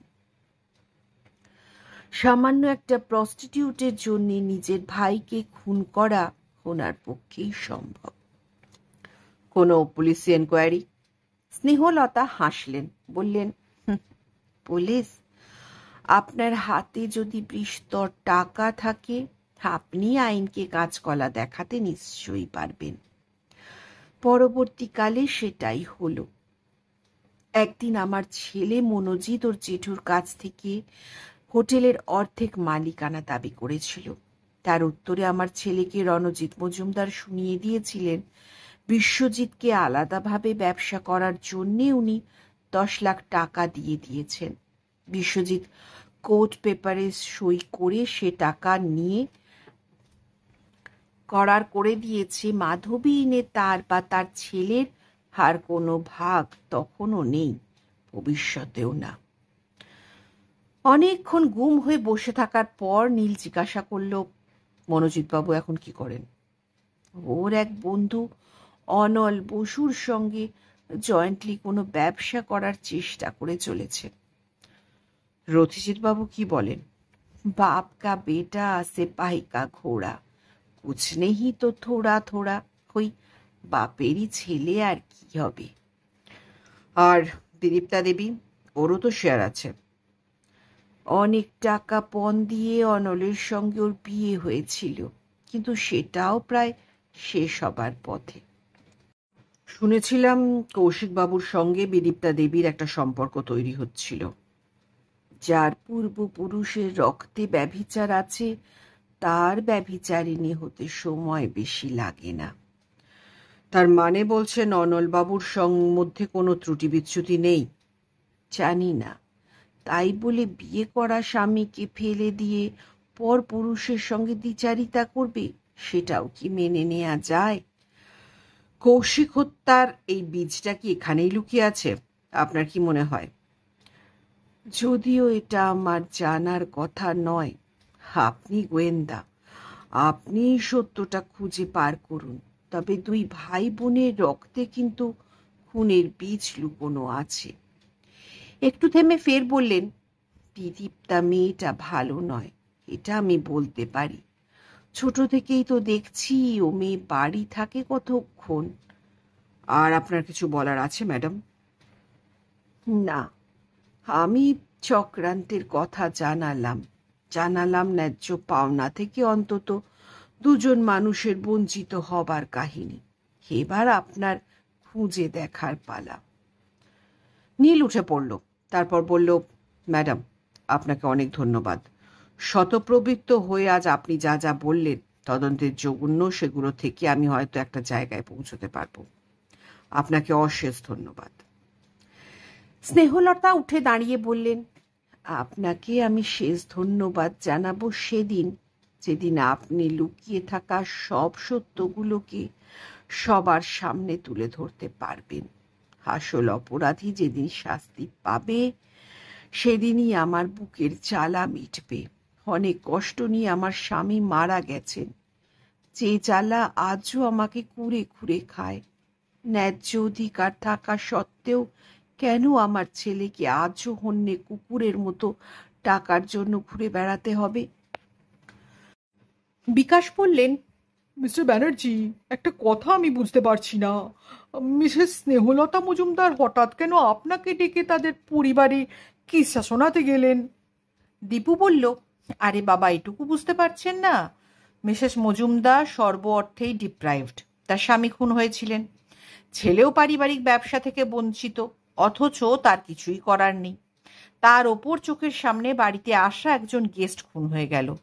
সব মিলিয়ে একটা অস্থিরতা, সেই কারণেই নীলদা শরণাপন্ন হওয়া। তাছাড়া উনি তো শেষ পর্যন্ত ওনার মনের কথাটাও জানিয়ে দিয়েছেন। উনি চান অপরাধীর শাস্তি হোক। উনি জানেন কে অপরাধী, কিন্তু ওনার তো কিছুই করার নেই। উত্তরে বিকাশ বললেন, কিন্তু বিশ্বজিৎ মজুমদার তো অনেকদিন আগেই খুন হয়েছিলেন। এতদিন তাহলে হাত পা গুটিয়ে বসে রইলেন কেন? নিশ্চয়ই পুলিশি তদন্তও হয়েছিল, কিংবা আইনি সাহায্য নিতে পারতেন। ফিক করে হেসে ফেলে দীপু বলল, আপনি আর হাসাবেন না বিকাশদা। আইন, আমাদের দেশের আইন, বঙ্কিমচন্দ্রের কথা মনে করুন। বলেছিলেন, আইন সে তো তামাশা মাত্র, ধনী ব্যক্তিরা পয়সা খরচ করিয়া সেই তামাশা দেখিয়া থাকে। আপনি নিশ্চয়ই অনুমান করতে পারেন, সারা ভারতবর্ষে লক্ষ লক্ষ মামলার ফাইল পাহাড়ের মতো জমা আছে, যে পাহাড়টা কোনো দিনও সরবে না। ঠিক মতো উত্তর জোগাতে না পেরে বিকাশ অন্য পথে হাঁটলেন। মিস্টার ব্যানার্জি, আপনার বাহনটিকে কোন বিরোধী পার্টির ক্যাডার হয়ে যেতে বলুন। ভবিষ্যতে মিনি নেতা হতে পারবে। যাকে ওসব কথা, আমরাই বকবক করছি। আপনি এবার কিছু বলুন। নীল একবার দুজনের দিকে আর চোখে তাকিয়ে নিয়ে বলল, আপনাদের কথাগুলো অর্থহীন নয়, দুজনেরই করার কথায় যুক্তি আছে, কিন্তু আমি একটা অন্য কিছু ভাবছি। হ্যাঁ, সেটাই বলুন। মিসেস মজুমদারের গল্পটা যদি নিছকই গল্প না হয়, তাহলে অতীতে মজুমদার পরিবারের প্রবঞ্চনার ঘটনা ঘটে আছে। গোড়া থেকেই প্রবঞ্চনা চলছে, ঠকানোর ধারাবাহিক ইতিহাস। ভবজিৎ ঠকালেন মাধবী দেবীকে, তার বাবার আকস্মিক মৃত্যু ঘটেছে, মেয়েরও অস্বাভাবিক মৃত্যু ঘটেছে। কখন? যখন মাধবী দেবীর মৃত্যু না হলে পুরো মাধবী ইনের মালিকানা তার হাতে আসে না। আর এখানেই অপরাধের শুরু। এরপর ইন্দ্রাণী দেবীকে বিয়ে করা, ও হ্যাঁ, এর মধ্যে আরও একটা রহস্যময় অন্তর্ধান। সৌম্যজিৎ মজুমদার, মাধবী দেবীর গর্ভজাত সন্তান। তিনি কোথায় সেটা কেউ জানে না। কেন? বিকাশ বললেন, হ্যাঁ তাই তো, এটাও একটা রহস্য। যথার্থ অর্থে মাধবীনের মালিক হওয়া উচিত তো তারই। আমার প্রশ্ন, সে না থাকলে কার লাভ সবচেয়ে বেশি? আমি বলবো? দীপু জিজ্ঞাসা করল। বল। রাম না থাকলে কৈকেয়ীর লাভ এবং পরামর্শদাতা মন্থরা। আবার লেগ পুলিং। মিস্টার ব্যানার্জি, এ ছোকরা কি আজকাল মাইথোলজির ওপর থিসিস সাবমিট করবে নাকি? ও হে ছোকরা, কৈকেয়ীর বদলে আমি না হয় ইন্দ্রাণী দেবীকে প্লেস করলাম, বাট হু ইজ মন্থরা? আশেপাশে তেমন কাউকে তো দেখতে পাওয়া যাচ্ছে না। খোঁজার দায়িত্ব আপনাদের মতো বিগ সাইজের অফিসারদের। আমি চুনোপুটি, যা মনে এলো বলে দিল। তবে গরিবের কথাটা মগজে রাখলে হয়তো পরে কাজে লাগতো। আচ্ছা, মনে রাখবো। তবে এখন কাউকে পাচ্ছি না। দেন মিস্টার ব্যানার্জি। সিগারেট ধরিয়ে নীল বলল, মন্থরা কেউ আছে কি না এখনো তার কোনো নমুনা পাইনি। তবে সৌম্যজিৎ নিরুদ্দেশে ইন্দ্রাণী দেবীর হাত থাকলেও থাকতে পারে। এবারে আসা যাক নেক্সট বংশধর রণজিৎ আর বিশ্বজিৎ। তড়িঘড়ি বিকাশ বললেন, রণজিৎ লোকটাই তো বদের ধারী। অবশ্য বিশ্বজিৎ যে ভালো তা বলছি না। দুজনেরই মদ্যাশক্তি এবং মহিলা শক্তি ছিল, এবং একই মক্ষী রানীর ঘরে দুজনের একই সঙ্গে উপস্থিতি তো দুজনের চরিত্রই প্রকাশ করে দেয়। ঘাড় নেড়ে নীল বলল, চারিত্রিক দিক দিয়ে দুজনেই খুব একটা ভালো লোক ছিলেন না। এর মধ্যে রণজিৎ স্বার্থান্বেষী, বিত্তবাসনায় ভরপুর। বাপের সম্পত্তি পুরোদস্তুর হস্তগত করার জন্যে পথের কাঁটা সরিয়ে দিতে তার হাত কাঁপেনি। তাহলে তুমি বলছো একই বারবনিতার ঘরে দুজনের একই সঙ্গে দেখা হয়ে যাওয়াটা কোনো ঘটনা নয়? সেটাকে আমি উড়িয়ে দিচ্ছি না, তবে ওটা একটা উপলক্ষের মতো। তোদের মনে আছে তো, মেষ শাবক পাহাড়ের অনেক নিচে দাঁড়িয়ে ঝর্ণার জল খাচ্ছিল। বাঘের ইচ্ছে হলো নধর মেষটিকে গলাধকরণ করার। দুরাত্মার ছলের অভাব হয় না। মেষের কাছে এসে সে বলল, আমার খাবার জল তুই কেন এঁটো করলি? মেষ বলল, স্যার আপনি তো জল খাচ্ছিলেন ওপরে, আর আপনার উচ্ছিষ্ট পড়ছিল নিচে। আমি কেমন করে আপনার জল অপবিত্র করব? কিন্তু কে শোনে কার কথা? আসলে বড় ভাইয়ের ইগোটা ছিল অন্য জায়গায়, মোটিভটা সম্পূর্ণ অন্য জায়গায়। সম্পত্তি। বিশ্বজিৎ না থাকলে তো সবই রণজিতের। সম্ভবত সেটাই ঘটেছিল। বিকাশ বললেন, কিন্তু প্রমাণ? নেই। স্নেহলতা দেবীর হাতেও নেই। আর রণজিৎবাবু কিছু না হলে প্রায় 70-এর কাছে বয়স। যদিও আমি তার সঙ্গে মিট করিনি, তবুও মনে হয় না কোনো সলিড প্রমাণ জোগাড় করা যাবে। হয়তো সেই কারণেই স্নেহলতার আকুতি, প্রতিহিংসার আক্রোশ, রথিজিতের ওপরে আক্রোশ, বিদীপ্তার ওপর আক্রোশ। কিন্তু এবারে দীপু যোগ করল, বাবার অস্বাভাবিক মৃত্যু, মায়ের ক্ষোভ, এগুলো কি মনোজিৎকে নাড়া দেয়নি? তারও তো অপ্রাপ্তিজনিত ক্ষোভ রয়েই গেছে। রণজিৎ বাবু কিন্তু বিশ্বজিৎ বাবুকে 10 লাখ টাকা কম্পেনসেশন দিয়ে তাকে আলাদা ব্যবসা করার সুযোগ দিয়েছিলেন। কোথায় গেল সে টাকা? বিশ্বজিৎ তো বেশি দিন বাঁচেননি। নিশ্চয়ই সে টাকা থাকা উচিত ছিল। মনোজিৎ তাই দিয়ে ব্যবসা করতে পারত। তার চাল চলনে আমি তাকে মাত্র কিছুক্ষণের জন্য দেখেছিলাম। যদিও তার সঙ্গে আমার এসব নিয়ে কোনো কথাই হয়নি, তবু চাল চলন এবং আচার ব্যবহারে তাকে তো একেবারে ডিপ্রাইভড বলে মনে হলো না। এমনকি স্নেহলতা দেবীর রাজকীয় হাবভাবেও মোটেই মনে হলো না তার ভাঁড়ে মা ভবানী। তাকে হাত বোলাতে বোলাতে বিকাশ বললেন, তাহলে কনক্লুশনটা কি? কিসের কনক্লুশন? কয়েকটা অপরাধের হদিশ পাওয়া যাচ্ছে মাত্র। এর বেশি কিন্তু আমাদের হাতে কিচ্ছু নেই। বাকি সবটাই অন্ধকারে। বিকাশ এতক্ষণে মাথা নিচু করেই বসেছিলেন। মাঝে মাঝে শীতের টুপিটা সরিয়ে টাক মুছছিলেন। নীলের কথা শেষ হবার পর বললেন, ও বাড়িতে আরো কতগুলো বিসদৃশ্য ঘটনা আছে। বলুন। কৌশিক ওদের কেউ নয়, তাকে মারা হলো কেন? কৌশিকের সঙ্গে বিদীপ্তার একটা সম্পর্ক তৈরি হয়েছিল, বিদীপ্তাই বা চুপ করে আছে কেন? রথিজিৎ কোথায় গেল? সেও কি সৌম্যজিতের মতো কোথাও হারিয়ে গেল নাকি? রণবীর দারোগা এখনো তার কোনো হদিশ পায়নি। যদি সে খুনও হয়ে থাকে, তার বডিটা তো পাওয়া যাবে। আজকাল ব্যাপক পলিটিক্যাল হ্যাজার্ডনেসের জন্য পচা খালের জলে তো সেফটি ট্যাঙ্কে বডি লুকিয়ে রাখলেও তা খুঁজে পাওয়া যাচ্ছে, মাটির নিচে পুঁতে দিলেও খুঁজে পাওয়া যাবে। এই প্রসঙ্গে আরও একটা ইম্পর্টেন্ট কথা মনে হলো, যে রিভলভার দিয়ে খুন করা হয়েছিল সেটা গেল কোথায়? নিশ্চয়ই সেটা ডানা মেলে উড়ে যায়নি। কেউ না যদি সেটা সরিয়ে ফেলে থাকে, অথবা যে খুন করেছে সেই রিভলভার সমেত কেটে পড়েছে। তবে আমার যা মনে হয় মার্ডারটা প্রি প্ল্যান্ড, ও অনেক ভেবেচিন্তেই খুনটা হয়েছে, বুঝলেন? ভাবতে ভাবতেই নীল বলল, প্রি প্ল্যান তো নিশ্চয়ই, কিন্তু কার প্ল্যান? তার উদ্দেশ্যটাই বাকি, নাকি মার্ডারটা অন্য কাউকে ফাঁসাবার জন্যে? কে কাকে ফাঁসাতে চাইছে? বিকাশের উক্তি। কিছু আন্দাজ করতে পারছেন? No, not at all. অনেক নোংরা জল ঘাঁটতে ঘাঁটতে যদি পরশ পাথরটা খুঁজে পাওয়া যায়। আমি একটু ভেবে দেখি, আপনারাও ভাবুন। ওয়েল, রাত হলো, আজ উঠি, ভাবুন। আমিও ভাবি। তবে দীপু ছোকরা, তুমি আর ভেবো না, তাহলে সব গুবলেট হয়ে যাবে। বিকাশ দরজার কাছ পর্যন্ত গেছেন, শুনলেন দীপু বলছে, মন্থরার কথাটা মনে রাখবেন। সামান্য খোঁজাখুঁজির পরই নীলের বাড়িটা খুঁজে পেল বিদীপ্তা। বুকের ওপর চেপে বসা ভারী পাথরটা গেড়ে বসে আছে, সরছে না, কিছুতেই সরছে না, যতক্ষণ না সে খুঁজে পায় কৌশিকের হত্যাকারীকে। অশান্তির আগুন জ্বলছে অহরহ। আজকাল ভালো করে কলেজের ক্লাসগুলোও নিতে পারছেন না, সেটাও অশান্তির আরও একটা কারণ। তার ওপর কদিন আগে পাওয়া একটা চিঠি, আর সেই কারণেই নীলের কাছে আসা। কলিং বেলের শব্দ তুলতেই মিনিট কয়েকের মধ্যে এসে হাজির দীপু।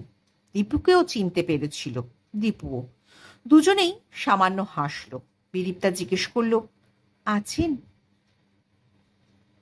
নাকি? আছেন, তবেই একটা ফোন করে এলেই পারতেন। আসুন। নীল সোফায় আধশোয়া অবস্থায় কিছু একটা পড়ছিল। বিদীপ্তাকে দেখেই বলল, আপনার কথাই ভাবছিলাম। আমার কথা? কেন? হাসতে হাসতে নীল বলল, এখন আপনারাই তো আমার মন প্রাণ জুড়ে। বসুন। বিদীপ্তা বসতেই নীল জিজ্ঞাসা করল, আজ কলেজ নেই? আছে, কিন্তু যাইনি। থাকলে। বুঝেছি। তারপর দীপুর দিকে তাকিয়ে বলল, উনি অনেক দূর থেকে আসছেন, সকালে বেরিয়েছেন, ভালো করে তাকিয়ে দেখ, খিদে মুখ শুকিয়ে গেছে, যা তাড়াতাড়ি কিছু ব্যবস্থা কর। বিদীপ্তা বলল, আমি কিন্তু জলযোগ করতে আসিনি।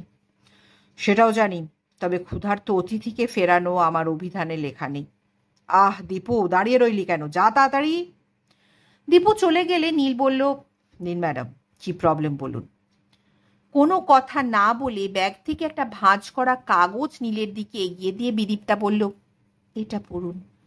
ভাঁজ করা কাগজটা খুলে নীল পড়া শুরু করলো।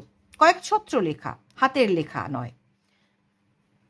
বিদীপ্তা, আশা করছি তুমি এখন ভালো নেই। আহারে, এই অবস্থায় কেই বা ভালো থাকে? থাকার কথাও নয়। নতুন প্রেমের বন্যায় ভেসে যাওয়া প্রেমিকা হঠাৎই প্রেমিক হারা হলে কবে আর কে ভালো থেকেছে? তবে আমার প্রিয়তমা বিদীপ্তা, তোমাকে তো বলেইছিলাম, আমার বিয়ে করা বউয়ের দিকে যদি কারো নজর পড়ে, তার জীবনান্ত হতে বেশি সময় লাগবে না। দেখো মিলে গেল কি না। আমি খুবই আনন্দিত, গলার কাঁটাটা সরে গেছে। অবশ্য তুমি যা ভাবছো তা না, ছুঁচো মেরে হাত গন্ধ আমি করি না। তবে তোমার প্রেমিক প্রবরকে আমি মনে প্রাণে ঘৃণা করলেও তাকে কিন্তু আমি মারিনি। কৌশিক ছেলেটা নিতান্তই বোকা, না জেনে বুঝে সে আগুনে হাত দিয়ে ফেলেছিল। এখন তার সারা দেহটাই পুড়ে ছাই হয়ে গেছে। হ্যাঁ, যে জন্যে লেখা, তোমার পাঠানো ডিভোর্স চাওয়া পেপারে আমি সাইন করে তোমায় মুক্তি দেব, কিন্তু মুক্তিপণ যে আমার চাই। তুমি তো জানোই আমি এখন যে ব্যবসায় নামতে চলেছি তাতে অনেক টাকার দরকার। বিয়ের আগে তোমার অর্থলিপ্সু বাবা মাত্র 10 লাখ টাকায় আমায় কিনতে চেয়েছিলেন। কি হবে ও টাকায়? নতুন যে ব্যবসাটা নামতে চলেছি তাতে আর 10 লাগবে, ধরেই নাও এটাও বিয়ের পণ। যত তাড়াতাড়ি দেবে তত তাড়াতাড়ি তোমার মুক্তি। এখন অশান্তি তোমায় কুড়ে খাচ্ছে, এরপরে যেটা আসবে তাতে তুমি কলঙ্কের আগুনে পুড়ে শেষ হয়ে যাবে। মরণ নয়, আরো অন্যতর কিছু। তুমি তো জানোই আমার কথার খেলাপ হয় না। ইতি তোমার বিবাগী হতভাগ্য স্বামী। চিঠিটা পড়ে মুড়ে টেবিলের ওপর রাখতে রাখতে নীল বলল, ডাকে এসেছে? না, প্রিয়া বলে একটি মেয়ে মনোজিতের পোর্শনে কাজ করে। খামে মোড়া চিঠিটা ওই আমার কাছে পৌঁছে দেয়। কি নাম বললেন? প্রিয়া। শ্যামলা রং, ডাগর ডাগর চেহারা, খুবই অ্যাট্রাকটিভ। হ্যাঁ, প্রিয়া সরকার। ওকে নিয়ে 3 পুরুষ মনোজিতদের ঘরে কাজ করছে। 3 পুরুষ? আজকাল এরকম হয় নাকি? হয়েছে। ইন্দ্রাণী ঠাকুমা যখন এ বাড়িতে আসেন, সঙ্গে নিয়ে আসেন ওনার বিশ্বস্ত দাসী বা কাজের লোক মায়া দাস। মায়া দাস তার মেয়ের বিয়ে দিয়েছিল এ বাড়ি থেকেই। ভবদাদু নিচে দাঁড়িয়ে থেকে তার বিয়ে দিয়েছিলেন, কিন্তু সে মেয়ের দুর্ভাগ্য, বিয়ের বছর 5 পরেই সেকেন্ড ডেলিভারিতে মা আর মেয়ে দুজনেই মারা যায়। তারপর সেই ছেলেটি আবার বিয়ে করে, ফলে বড় মেয়ে আজকের প্রিয়া খুব নেগলেক্টেড হতে থাকে। ইন্দ্রাণী ঠাকুমা সেই ছোট্ট মেয়েটাকে নিয়ে আসেন, সেই থেকে প্রিয়া এই বাড়িতেই আছে। তারপর ভবদাদু মারা গেছেন, ইন্দ্রাণী ঠাকুমা চলে গেছেন, আর প্রিয়ার বাবাটাও মারা গেছে। সেই থেকে প্রিয়া স্নেহ কাকিমার কাছে পার্মানেন্টলি থেকে যায়, এখনো আছে। প্রিয়ার বয়স কত? কত হবে, বছর 27-28। প্রিয়া বিয়ে করেননি? শুনেছি স্নেহ কাকিমার বিয়ে দেবার চেষ্টা করেছিলেন, ওই রাজি হয়নি। তাছাড়া বুঝতেই পারছেন আজকের দিনে কাজের লোক পাওয়া খুবই শক্ত, ফলে কাকিমাও আর তেমনভাবে চেষ্টা করেননি। ইন্টারেস্টিং। বিদীপ্তা উৎসুক চোখে নীলের দিকে তাকিয়ে বলল, ইন্টারেস্টিং বললেন কেন? ইন্টারেস্টিং সাবজেক্ট, তাই বললাম। পরে কোনোদিন তেমন পরিস্থিতি এলে নিশ্চয়ই জানাবো। এবারে আপনাকে কয়েকটা ব্যক্তিগত প্রশ্ন করব, সঠিক জবাব পাবো তো? খুব দৃঢ় স্বরে বিদীপ্তা বললেন, প্রথম প্রেমের কুহকে আমি দিগ্ভ্রান্ত হয়ে পড়েছিলাম। অনল বসু ওভারওয়েলমড করে দিয়েছিল। স্বপ্নের জগতে ভেসে গিয়েছিলাম ওর রোম্যান্টিক কথাবার্তার বশ করার জাদুতে। সেদিন কারো কথা শুনিনি, আমি ওকে বিয়ে করেছিলাম। মোহভঙ্গের কারণ? সুন্দর মুখের আড়ালে অতি কুৎসিত একটা নারকীয় ভিলেন লুকিয়েছিল। সেটা যখন বুঝলাম তখন আমার কিছু করারও ছিল না। কেন?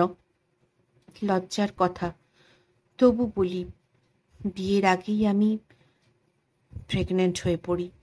কিন্তু মজাটা হলো অনল সব দোষ আমার ঘাড়ে চাপিয়ে আমাকে বিয়ে করার জন্য ডিমান্ড করলো 10 লাখ টাকা।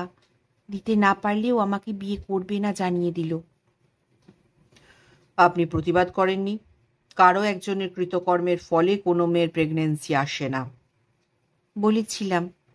ওই ডিবচটা তার উত্তরে বলেছিল, আমার গর্ভে যে এসেছে সে নাকি অন্য কারো, এবং অন্য কারো সন্তানের বাবা হতে পারে যদি বিয়ের আগে নগদ 10 লক্ষ টাকা সে হাতে পায়, আর যদি না পায় তাহলে সে সেটাই রাষ্ট্র করবে। হে ফসল তার নয়, অন্য কারো। টাকা আপনারা দিয়েছিলেন? শুনেছি আপনার বাবা এই বিয়েতে প্রথমে মত দেননি। বোধহয় দিতেননি না, কিন্তু আমার কাকিমা মানে স্নেহলতা মজুমদার, যাকে চেনা স্বয়ং শিবেরও সাধ্য নয়, হঠাৎ কি হলো কে জানে, আমার বাবার হাতে পায়ে ধরে রাজি করাতে গিয়েছিলেন। তাতেও যখন তিনি রাজি হননি তখন তিনি একান্তে বাবার সঙ্গে কিছু কথা বলেছিলেন, কি কথা জানি না, এবং আশ্চর্যের বাবার মতো মানুষও সেটা মেনে নিয়ে 10 লাখ টাকা তাকে দিয়ে দিয়েছিলেন। বলে নীল কিছুক্ষণ গুম হয়ে বসে রইল, তারপর বলল, এরপর কি হলো? এরপর শুরু হলো অনলের অন্য অত্যাচার। প্রথমে জোর করে আমার প্রেগন্যান্সি অ্যাবর্ট করালো। আপনার ইচ্ছের বিরুদ্ধে? অনল মদ খেত, প্রচুর পরিমাণেই খেত। বিয়ের আগে সেটা আমায় জানায়নি। বিয়ের দিন 15 পর একদিন প্রচণ্ড পরিমাণে মদ্যপান করে এসে অকথ্য ভাষায় গালিগালাজ করতে করতে আমাকে সেই রাতেই কোনো এক নার্সিং হোমে নিয়ে যেতে চাইছিল। আমি কিছুতেই যাব না। ও বলেছিল তোর বাবা যাবে বলেই সজোরে আমার পেটে এক লাথি মেরেছিল। আমি অজ্ঞান হয়ে যাই। জ্ঞান ফিরে দেখি নার্সিং হোমে শুয়ে আছি। আমার অ্যাবর্শন হয়ে গেছে। নীল বলল, ম্যাডাম, আপনি তো একজন বিদুষী মহিলা। এ ধরনের শয়তানের হাত থেকে বাঁচবার তো কিছু উপায় ছিল। পুলিশ ছিল, আদালত ছিল, অন্তত আজকের দিনে মেয়েদের পক্ষে আইন। অনল বসুকে অ্যারেস্ট করানো যেতে পারত। কি জানি, একটাই আইন জানি, কাউকে রেপ করলে 376 ধারায় পুলিশ তাকে অ্যারেস্ট করতে পারে। কিন্তু বিবাহিত স্ত্রী কিভাবে রেপ কেসে স্বামীকে ঝোলাবে? অনল সব রাস্তা বেঁধেই নেমেছিল। ওর যৌন আকাঙ্ক্ষা মিটে যাবার পরইও আমাকে দিয়ে ব্যবসা করার চেষ্টা শুরু করলো। কি ব্যবসা? ও কি ব্যবসা করতো আমি কোনোদিনও আগে জানতে পারিনি। কিন্তু আমার ঘরে একদিন কয়েকজন লোক নিয়ে এসে যে প্রস্তাব দিয়েছিল, প্রথমে আমার কানকেই বিশ্বাস করতে পারিনি। প্রস্তাবটা কি? বড় লজ্জার, বড় গ্লানির। বলতে আপত্তি আছে? কিসের আপত্তি? ও আর ওর সাগরেদেরা চেয়েছিল ব্লু ফিল্ম করতে, আমাকে অন্য লোকের বেড পার্টনার হতে হবে। আরও বলেছিল এসব ছবির ইন্ডিয়ায় থাকবে না, ভারতের বাইরে চলে যাবে, আর এর জন্য তারা আমার স্বামীর হাতে তুলে দেবে কয়েক লক্ষ টাকা। এতক্ষণে দীপু কথা বলল। চা জলখাবার এনেও একদিকে চুপচাপ বসে সব শুনে যাচ্ছিল। এবার না বলে পারল না। এসব লোককে তো গুলি করে পাগলা কুকুরের মতো মেরে দেওয়া উচিত। শুনে বিদীপ্তা হাসলেন, তারপর বললেন, যতই আমরা নারী স্বাধীনতার কথা বলি, পুরুষ অত্যাচারের কাছে আমরা এখনো ক্লিব মাত্র। নীল বলল, এরপরের ঘটনা? এরপর হয়তো অনেক মেয়েই পারে না রেজিস্ট করতে, কিন্তু আমি করেছিলাম। তবে সেটা কৌশলে, ওদের সরাসরি না বলিনি। জানি তাহলে আমার পিঠের ছাল চামড়া সব উঠে যাবে, আর নিতান্তই যদি পেরে না উঠতো তাহলে এই মুখটা আর দেখতে পেতেন না, অ্যাসিডে পুড়ে যেত। দীপ জিজ্ঞাসা করল, কিন্তু আপনি ফাঁদ থেকে বেরোলেন কিভাবে? কলেজে চাকরি করলেও আমার হাতে কিছুই থাকতো না। মাইনে পাবার সঙ্গে সঙ্গে সে সব অনলের কবজায় চলে যেত। তবু কিছু কিছু করে সরিয়ে রাখতে পেরেছিলাম। কিন্তু আমার বাইরে বেরোনো ও বন্ধ করে দিয়েছিল। হয়তো কিছু কেস করত। খাঁচায় আটকানো পাখির মতো আমি তখন ছটফট করছি, আর সেই অকালের দিনে একদিন এসে হাজির হলো গঙ্গোত্রী চ্যাটার্জি। নামটা শুনেই নীল বলল, দাঁড়ান ম্যাডাম, দাঁড়ান। গঙ্গোত্রী তো একজন স্টেজ অ্যাক্ট্রেস, খুব দামি অভিনেত্রী। তিনি মানে তার সঙ্গে কি আগে পরিচয় ছিল আপনার? আমার ভাই রথিজিতের সঙ্গে তার একটা দুর্বলতার সম্পর্ক ছিল, সেই সূত্রেই আলাপ। দীপুর দিকে চেয়ে নীল বলল, এ তো পেঁচানো ঘুড়ির খেলা চলছে। ম্যাডাম গঙ্গোত্রী দেবী এখানে এলেন কিভাবে? সম্ভবত রথি কিছু একটা আঁচ করেছিল। ও বুঝতে পেরেছিল আমি ভালো নেই। তার উপর দীর্ঘদিন বাপের বাড়ি যেতে পারছিলাম না। বোধহয় ও অনলকে চিনত, তাই ও পাঠিয়েছিল গঙ্গোত্রীকে। তা তারও তো বিপদ হতে পারত। গঙ্গোত্রীর ইতিহাস আপনারা জানেন কিনা জানি না। ও হচ্ছে পোড় খাওয়া ডেসপারেট মেয়ে। ওর অরিজিনটা... বাধা দিয়ে হাত তুলে নীল বলল, ও কথা যাক, আমি বোধহয় গঙ্গোত্রী দেবী সম্বন্ধে কিছুটা জানি। তারপর? আমার বাড়ি এসেও আমার কাছ থেকে সব কিছু জানে। শুধু বলেছিল, বিদীপ্তা তুমি সাহসী, মনে সাহস আনো আরো, বাকিটা আমার হাতে ছেড়ে দাও। এরপরই ও অনলকে ডেকে পাঠায়। আলাপ ছিল নাকি অনলের সঙ্গে? বিদীপ্তা সামান্য সময় চুপ করে থেকে এক সময় বলল, ওদের সেদিনের কথোপকথনের কিছুটা আপনাকে শোনাই, তাহলে অনেক কিছু বুঝে যাবেন। বেশ, বলুন। অনল ঘরে ঢুকতেই গঙ্গোত্রী প্রথম কথা শুরু করেছিল। আরে অনলবাবু, শেষ পর্যন্ত আপনি নিজের স্ত্রীকেই লাইনে নামাচ্ছেন। অনল বলেছিল, প্রথম প্রস্তাবটা তো আমি তোমাকেই দিয়েছিলাম গঙ্গোত্রী। তুমি রাজি থাকলে খেয়ে আর ওই কাল কেউটের ছোবল খেতে যায়। গঙ্গোত্রী বলেছিল, তোমার কি মনে হয় কোনো বাড়ির বউ তোমার এই প্রস্তাবে রাজি হবে? অনল বলেছিল, আমার কোনো উপায় নেই গঙ্গোত্রী, আমার টাকার দরকার, প্রচুর টাকা। এর চেয়ে আর কোনো সহজ রাস্তায় প্রচুর টাকা রোজগারের আর কোনো উপায় আমার জানা নেই। এখনো বলছি, এসব তো তোমার অভ্যেস আছে, জাস্ট একটা কি দুটো বেডসিন। আজকাল বিদেশে ইন্ডিয়ান ফিগারের প্রচুর কদর, যৌবন থাকতে থাকতে কিছু গুছিয়ে নাও না। উত্তর দিয়েছিল গঙ্গোত্রী, অনল, তুমি যেরকম শয়তান, তোমার প্রস্তাবে রাজি হলেও 200 টাকাও তো আমি হাতে পাবো না। আমি খাটবো, আসল মাল তোমার হাতে চলে যাবে। অনল বসু বলেছিল, আমি বেঈমান নয়। গঙ্গোত্রী বলেছিল, অনল বসুর মতো বেঈমান আর হারামি লোক আমি দুজন দেখিনি। দুটো সিটিংয়ের জন্য তুমি কত টাকা দেবে? অনল বসু বলেছিল, মাইরি বলছি, তুমি তাহলে রাজি? গঙ্গোত্রী বলেছিল, আমরা 3 পুরুষের খানকি, কাপড় খুলতে আমাদের 2 মিনিট সময়ও লাগে না। কাজের কথা এসো, ডিল করো, কত? অনল বসু বলেছিল 5। গঙ্গোত্রী বলেছিল, রাস্তায় বা বাজারে কিছু মেছুনিকে পাবে, গায়ে গতরে শাঁসালো, তারাও 5-এ রাজি হবে না।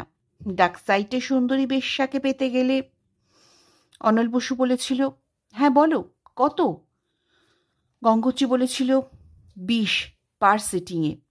অনল বসু বলেছিল, বেশি হয়ে যাচ্ছে না? উত্তরে গঙ্গোত্রী বলেছিল, তাহলে অন্য রাস্তা দেখো, চলো বিদীপ্তা। অনল বসু বলেছিল, ও যাবে কোথায়, ও আমার স্ত্রী। উত্তরে গঙ্গোত্রী গর্জে উঠে বলেছিল, তোমার বাড়ির নিচে আমার কটা পোষা লোক দাঁড়িয়ে আছে, ইভেন তোমার ফ্ল্যাটের দরজাতেও। আই হলে দেখে নাও, আমি উঠছি, যদি পারো আমাকে আটকাও। অনল বসু বলেছিল, তুমি তৈরি হয়েই এসেছ? গঙ্গোত্রী বলেছিল, শুধু গুন্ডা নিয়েই আসিনি, আসার সময় পুলিশের কাছে ইনফর্মও করে এসেছি। জানিয়ে এসেছি তুমি কত মেয়ের সর্বনাশ করেছ। জানিয়ে এসেছি তুমি তোমার স্ত্রীকে দিয়ে ব্লু ফিল্মের আন্ডারগ্রাউন্ড ব্যবসা শুরু করতে চলেছ। অনল বসু গর্জে উঠেছিলেন, বলে উঠেছিলেন, মুখের কথায় কিছু প্রমাণ করা যায় না খুকি। আমি স্ট্রেট বলবো, আমার ওপরে তোমার অনেক দিনের দুর্বলতা। আরও বলবো, আমাদের স্বামী স্ত্রীর সুখের সংসার ভাঙবার জন্যে তুমি আমাদের মধ্যে হাজির হয়েছ। অনল বসুকে তুমি কি অতই কাঁচা খোলা ভেবে নিয়েছ? হো হো করে হেসে উঠে গঙ্গোত্রী বলেছিল, স্কাউন্ড্রেল অনল বসু, তুমি 2 মিনিট অপেক্ষা করো। বলার সঙ্গে সঙ্গেই ও মোবাইলে একটা মিসড কল দিল। ব্যাস, তারপরই ভেলকির খেলা। দুম দাম দরজায় প্রচণ্ড ধাক্কার আওয়াজ। গঙ্গোত্রী বলেছিল, যাও শয়তানকা অলাদ, দরজাটা খোল, নইলে আরও দুর্গতি আছে। বলার সঙ্গে সঙ্গেই ওর হাতে উঠে এসেছিল চকচকে একটা পিস্তল। বলে উঠেছিল, এটা কিন্তু আমার খুব বাধ্য, আর আমার টিপটা খুব একটা হেলা ফেলার নয়। যাও, খোলো দরজা। দরজা খোলার সঙ্গে সঙ্গেই 3 জন সন্ডা মার্কা লোক ঘরে ঢুকে পড়ে। বলে, কি করব ম্যাডাম? সে বলেছিল, সামনের ওই লোকটার মুখে 3টে জুতো মারবে, তারপর আমরা বেরিয়ে গেলে ওটাকে এমন পেটাবে 15 যাতে বিছানায় শুয়ে থাকে। বাকিটা আমি পরে বুঝে নেব। আর ওর দলের বাকি ব্যবসাদারগুলোকে চিনে রেখেছ তো? ঠিক আছে, ওদেরকে এমন মারবে যাতে গায়ে কোনো আঘাতের চিহ্ন থাকবে না। তারপরেই আমার হাতটা চেপে ধরে বলেছিল, এসো বিদীপ্তা। বিদীপ্তার গল্প শেষ হবার পরই দীপুর রিয়াকশন, বাপরে, এটা তো হিন্দি ছবির দৃশ্য হয়ে গেল। বিদীপ্তা বলল, হয়তো তাই, নইলে ওই শয়তানটার হাত থেকে আমার মুক্তির কোনো উপায় ছিল না। কিন্তু ওরা তো পরে রিভেঞ্জও নিতে পারে। পারে না, পারত, কিন্তু তারপরে 4টে বছর কেটে গেছে। অনল এখনো আমাদের বাড়ি আসে, মনোজিতের সঙ্গে একটা ঘরে বসে মদ্যপান করে, শলা পরামর্শ চলে, তবে আমার ধারে কাছে আর আসে না। হয়তো বা গঙ্গোত্রীর ভয়, হয়তো আমারও ভয়। কেন? আমি তো এখনো পুলিশের কাছে কোনো অভিযোগ জানাইনি। আর আমার যদি কোনো বিপদ হয়, অন্তত দুজন আছে আমার জন্যে, গঙ্গোত্রী আর রথিজিৎ। রথিজিৎকে গঙ্গোত্রী সব জানিয়ে রেখেছে। নীল বিড়বিড় করল, খুব ভুল করছে, খুব ভুল। কে? আপনার ছোট ভাই রথিজিৎ বাবু, এভাবে নিজেকে অন্তরালে রেখে। একটা কথা বলবো নীলাঞ্জন বাবু? বলুন। আমার ভাইটা কি সত্যিই লুকিয়ে বসে আছে, নাকি কেউ তাকে লুকিয়ে রেখেছে তাদের আরও কোনো বৃহৎ স্বার্থের জন্যে? কোনো কথা না বলে নীল সরাসরি বিদীপ্তার মুখের দিকে অপলকে কিছুক্ষণ চেয়ে রইল। তারপর বলল, স্বার্থটা কি? এটা তো আপনাকে খুঁজে বার করতে হবে। বটেই তো, বটেই তো। এনিওয়ে, আপনি একা বাড়ি ফিরতে পারবেন? অনেকটা যেতে হবে, আপনাকে বরং একটা ট্যাক্সি ডেকে দিই। সামান্য হেসে বিদীপ্তা বলল, সাগরে পেতেছি শয্যা, শিশিরে আর ভয় কি? নীলাঞ্জন বাবু, যার আশ্বাসে আমি আবার নতুন করে বাঁচার স্বপ্ন দেখেছিলাম, সেই তো আমায় ছেড়ে চলে গেল। আস্তে আস্তে আমার বাঁচার ইচ্ছেটাই চলে যাচ্ছে। অন্য কেউ হলে বলতাম পৃথিবীটা অনেক বড়, বাঁচার রসদ কি এত তাড়াতাড়ি ফুরিয়ে যায়? কিন্তু এই মুহূর্তে সে কথা আপনাকে শোনাতে পারছি না। তবু বলি, ধাক্কা খেতে খেতে উঠে দাঁড়াতে হয়, আর মানুষই সেটা পারি। আঘাতের প্রত্যাঘাত বহুলাংশেই দ্বিগুণ শক্তিতে ফিরে আসে। বিদীপ্তাকে ট্যাক্সিতে তুলে দিয়ে দীপু ফিরে এলো হিহি করতে করতে। আজ ঠান্ডাটা বেশ বেড়েছে, তাই ও আবার শীত কাতুরের ছেলে। ঘরে ঢুকেই ও বলল, গুরু, আজ একটু চড়ালে হতো না, চম্পু ঠান্ডা মাইরি। নীল খড় দৃষ্টিতে ওর দিকে তাকিয়ে বলল, রকের ভাষাটাকে এতদিনেও ছাড়তে পারলি না? নন্দিনী শুনলে চম্পু ঠান্ডায় তোকে বাইরে বার করে দিত। আরে বাবা, বৌদি থাকলে কি আমার মুখ দিয়ে কখনো লুজ ডায়লগ শুনেছ? বৌদিকে আমি বাঘের মতো ভয় করি, তবে তোমার ব্যাপারটা স্বতন্ত্র। তুমি হলে একাধারে আমার মাই ডিয়ার দাদা, অন্য ধারে আমার জীবনদাতা, আবার অন্য ধারে পাকামি করা ছেড়ে দিয়ে যা নিয়ে আয়। আজ সত্যিই ঠান্ডাটা বেশ বেড়েছে। তোর সঙ্গে কয়েকটা ব্যাপার নিয়ে একটু আলোচনা করব, পারলে নন্দিনীকেও ডেকে নিস। বৌদি এখন আসবে না, তুমি নিশ্চিন্তে থাকতে পারো, বৌদি বোকা বাক্সে মশগুল। দীপু চলে গেল। 4-5 মিনিটের মধ্যে বোতল, জল আর গ্লাস সাজাতে সাজাতে বলল, এবার বলো তোমার কি প্রবলেম? দীপুর গুরুগম্ভীর চালের কথার ধাঁচ শুনে নীল সামান্য হাসল, গ্লাস তুলে একটা চুমুক দিয়ে বলল, তুই তো এই কেসটায় গোড়া থেকেই আছিস। না, একদিন বাদ ছিলাম। সেদিন তুমি একাই তালবাগানের হেড সেপাই, মানে তালতলা থানার ওসি রণবীর বাগচির সঙ্গে মোলাকাত করতে গিয়েছিলে। ঠিক আছে, ওটা কোনো প্রবলেম নয়। এবার তোকে যা যা জিজ্ঞেস করবো ভেবে চিনতে উত্তর দিবি। কথা না বাড়িয়ে দীপু বলল, ঠিক আছে, বলো। এ পর্যন্ত আমরা 4 জন মহিলাকে মিট করেছি, তাই না? কে কে বল? তমালিকা দেবী, গঙ্গোত্রী দেবী, স্নেহলতা দেবী আর আজকের বিদীপ্তা দেবী। ইয়েস। কি মনে হলো? যে যার কথাই নিজেই বলছে। তমালিকা বলেছে তার ভাইয়ের কথা, গঙ্গোত্রী দেবী বলেছেন কয়েকজন দুশ্চরিত্রের কথা, স্নেহলতা বলেছেন পারিবারিক ইতিহাস এবং তার স্বামীকে ঠকানো ও ফাঁসানো এবং তার খুন হবার কথা। তার সন্দেহের তীর তার ভাসুরের আর তার ছেলে মেয়ের ওপর। আর বিদীপ্তা দেবী বলেছেন তার উপর অন্যায় আর অবিচারের কথা। যার যা কিছু গ্রিভেন্স, সব অনল বসু নামে একজন ফেরেববাজ লোকের ওপরেই। বেশ, এসব থেকে কি বুঝলি? কিছুই না। একটা জট পাকানো এবং হাঁড়ির তলা ধরে যাওয়া পোড়া খিচুড়ি ছাড়া আর কিছুই বুঝিনি। মাথা দোলাতে দোলাতে নীল বলল, আরে, তোর মতো হাল ছাড়া ভাব ভঙ্গিয়েই পোড়া খিচুড়ি বলে আমি ঘটনাটাকে দেখছি না। আসলে এই সব বিক্ষিপ্ত ঘটনার মূলে আছে একটা জট। সূত্রপাত হয়েছিল ভবজিৎ বাবু থেকে। উনি জীবনের শুরুতে একটা ব্যবসা আরম্ভ করেছিলেন। একটা জিনিস নিশ্চয়ই লক্ষ্য করেছিস, এদের বংশের ছেলেরা মোটামুটি সুদর্শন, মানে তিনজনের কথা থেকে সেটাই মনে হয়। আমরা ধরে নিচ্ছি ভবজিৎ বাবুও খুব হ্যান্ডসাম ছিলেন, ফলে একটা মেয়ে তার প্রেমে পড়ে যান। মেয়েটা একজন ধনী বাপের মেয়ে এবং একটা বড় হোটেলের মালিক। ভবজিৎ বাবু সেই মেয়েটির সঙ্গে প্রেমে অভিনয় করলেন। তার একটাই উদ্দেশ্য ছিল মেয়েটির দুর্বলতার সুযোগ নিয়ে বাপের হোটেলটা কবজা করা।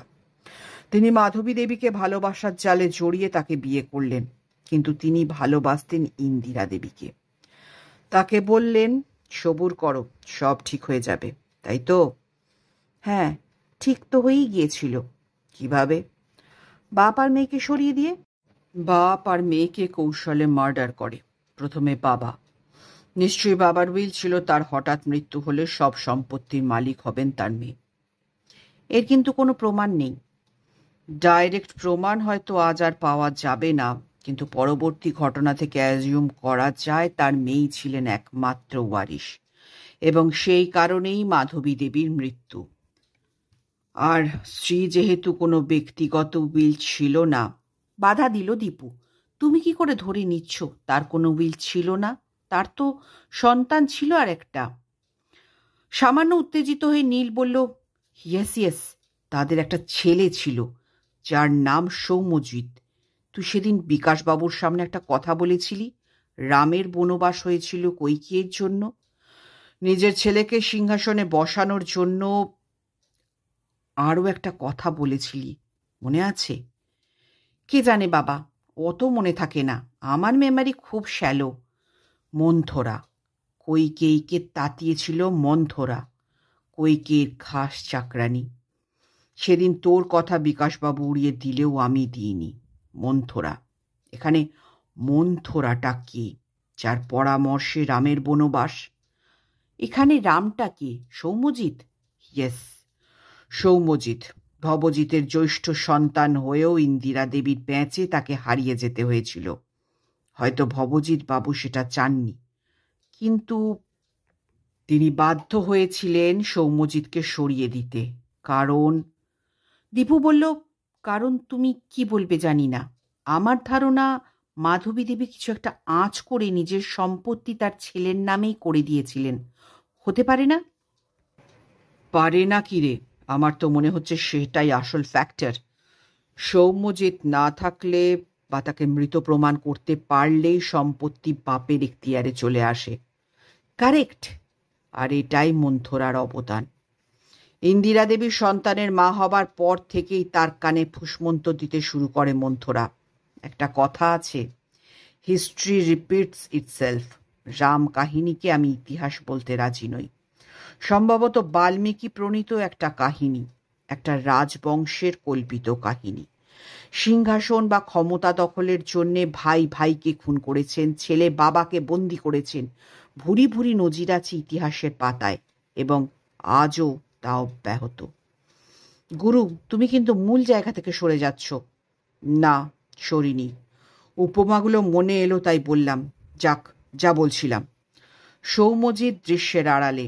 ভবজিতের মৃত্যু ঘটল এবং ভাইকে অপদার্থ এবং দুশ্চরিত্র আখ্যা দিয়ে তাকে যৎসামান্য টাকা দিয়ে অন্য ব্যবসায় পাঠিয়ে দিয়ে রণজিৎ মজুমদার সিংহাসন দখল করলেন, এবং কিছুদিনের মধ্যেই রণজিৎ ভ্রাতা বিশ্বজিতের অকাল মৃত্যু।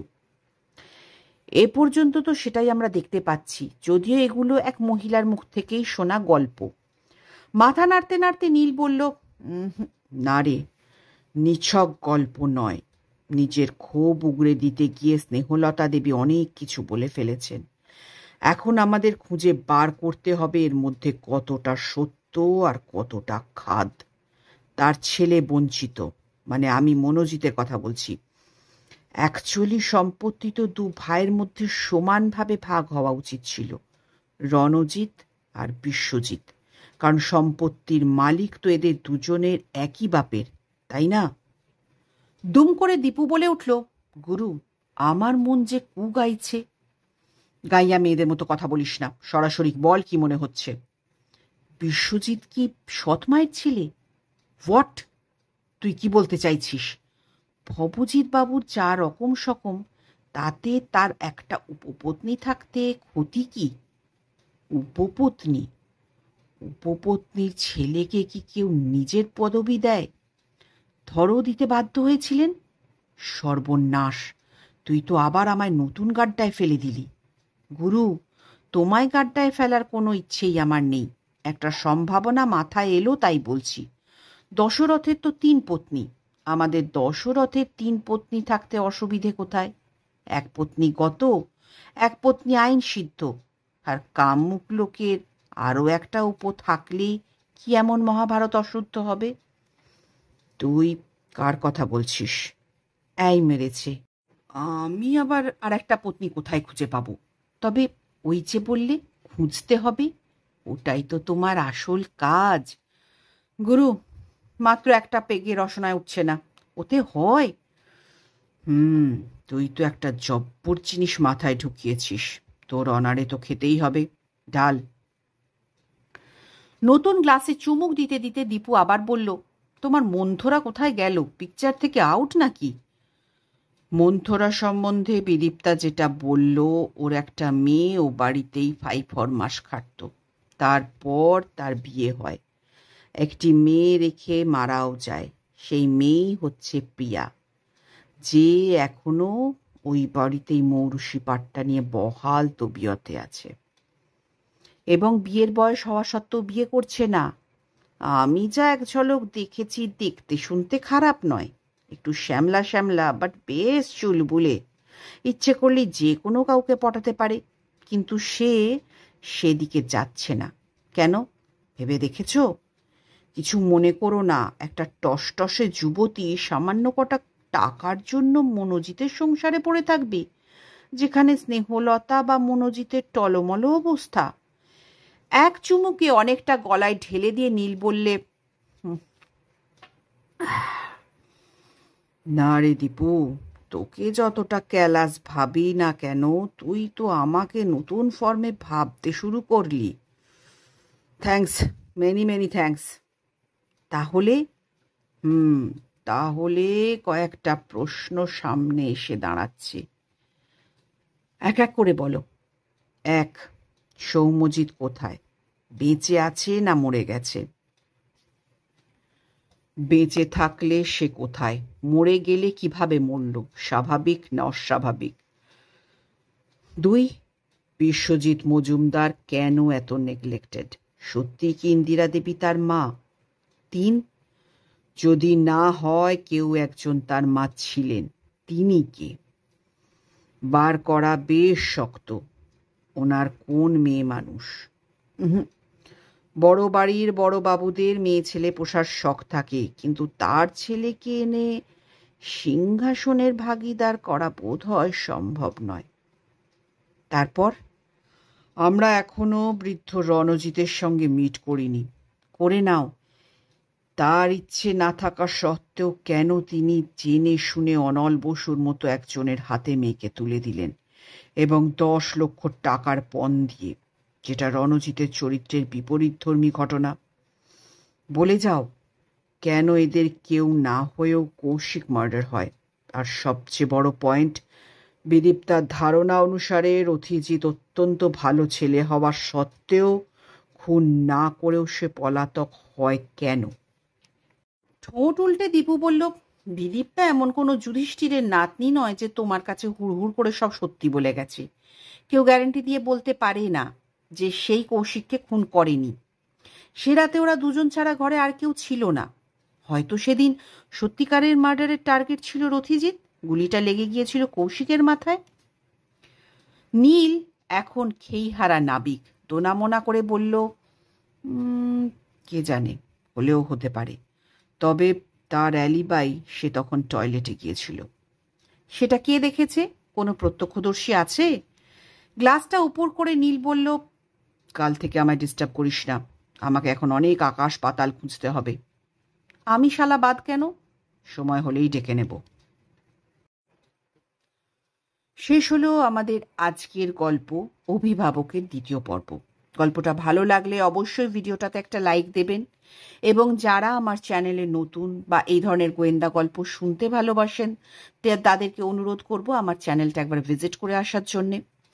আমি আমার এই চ্যানেলে এই ধরনের গোয়েন্দা গল্পই নিয়ে আসি। তাহলে চলুন, গল্পের তৃতীয় তথা অন্তিম পর্ব নিয়ে আমি দেবারতী খুব তাড়াতাড়ি আবার ফিরে আসছি। ততদিন আপনারা ভালো থাকুন, সুস্থ থাকুন এবং শুনতে থাকুন অডিও স্টোরি স্টেশন। টাটা।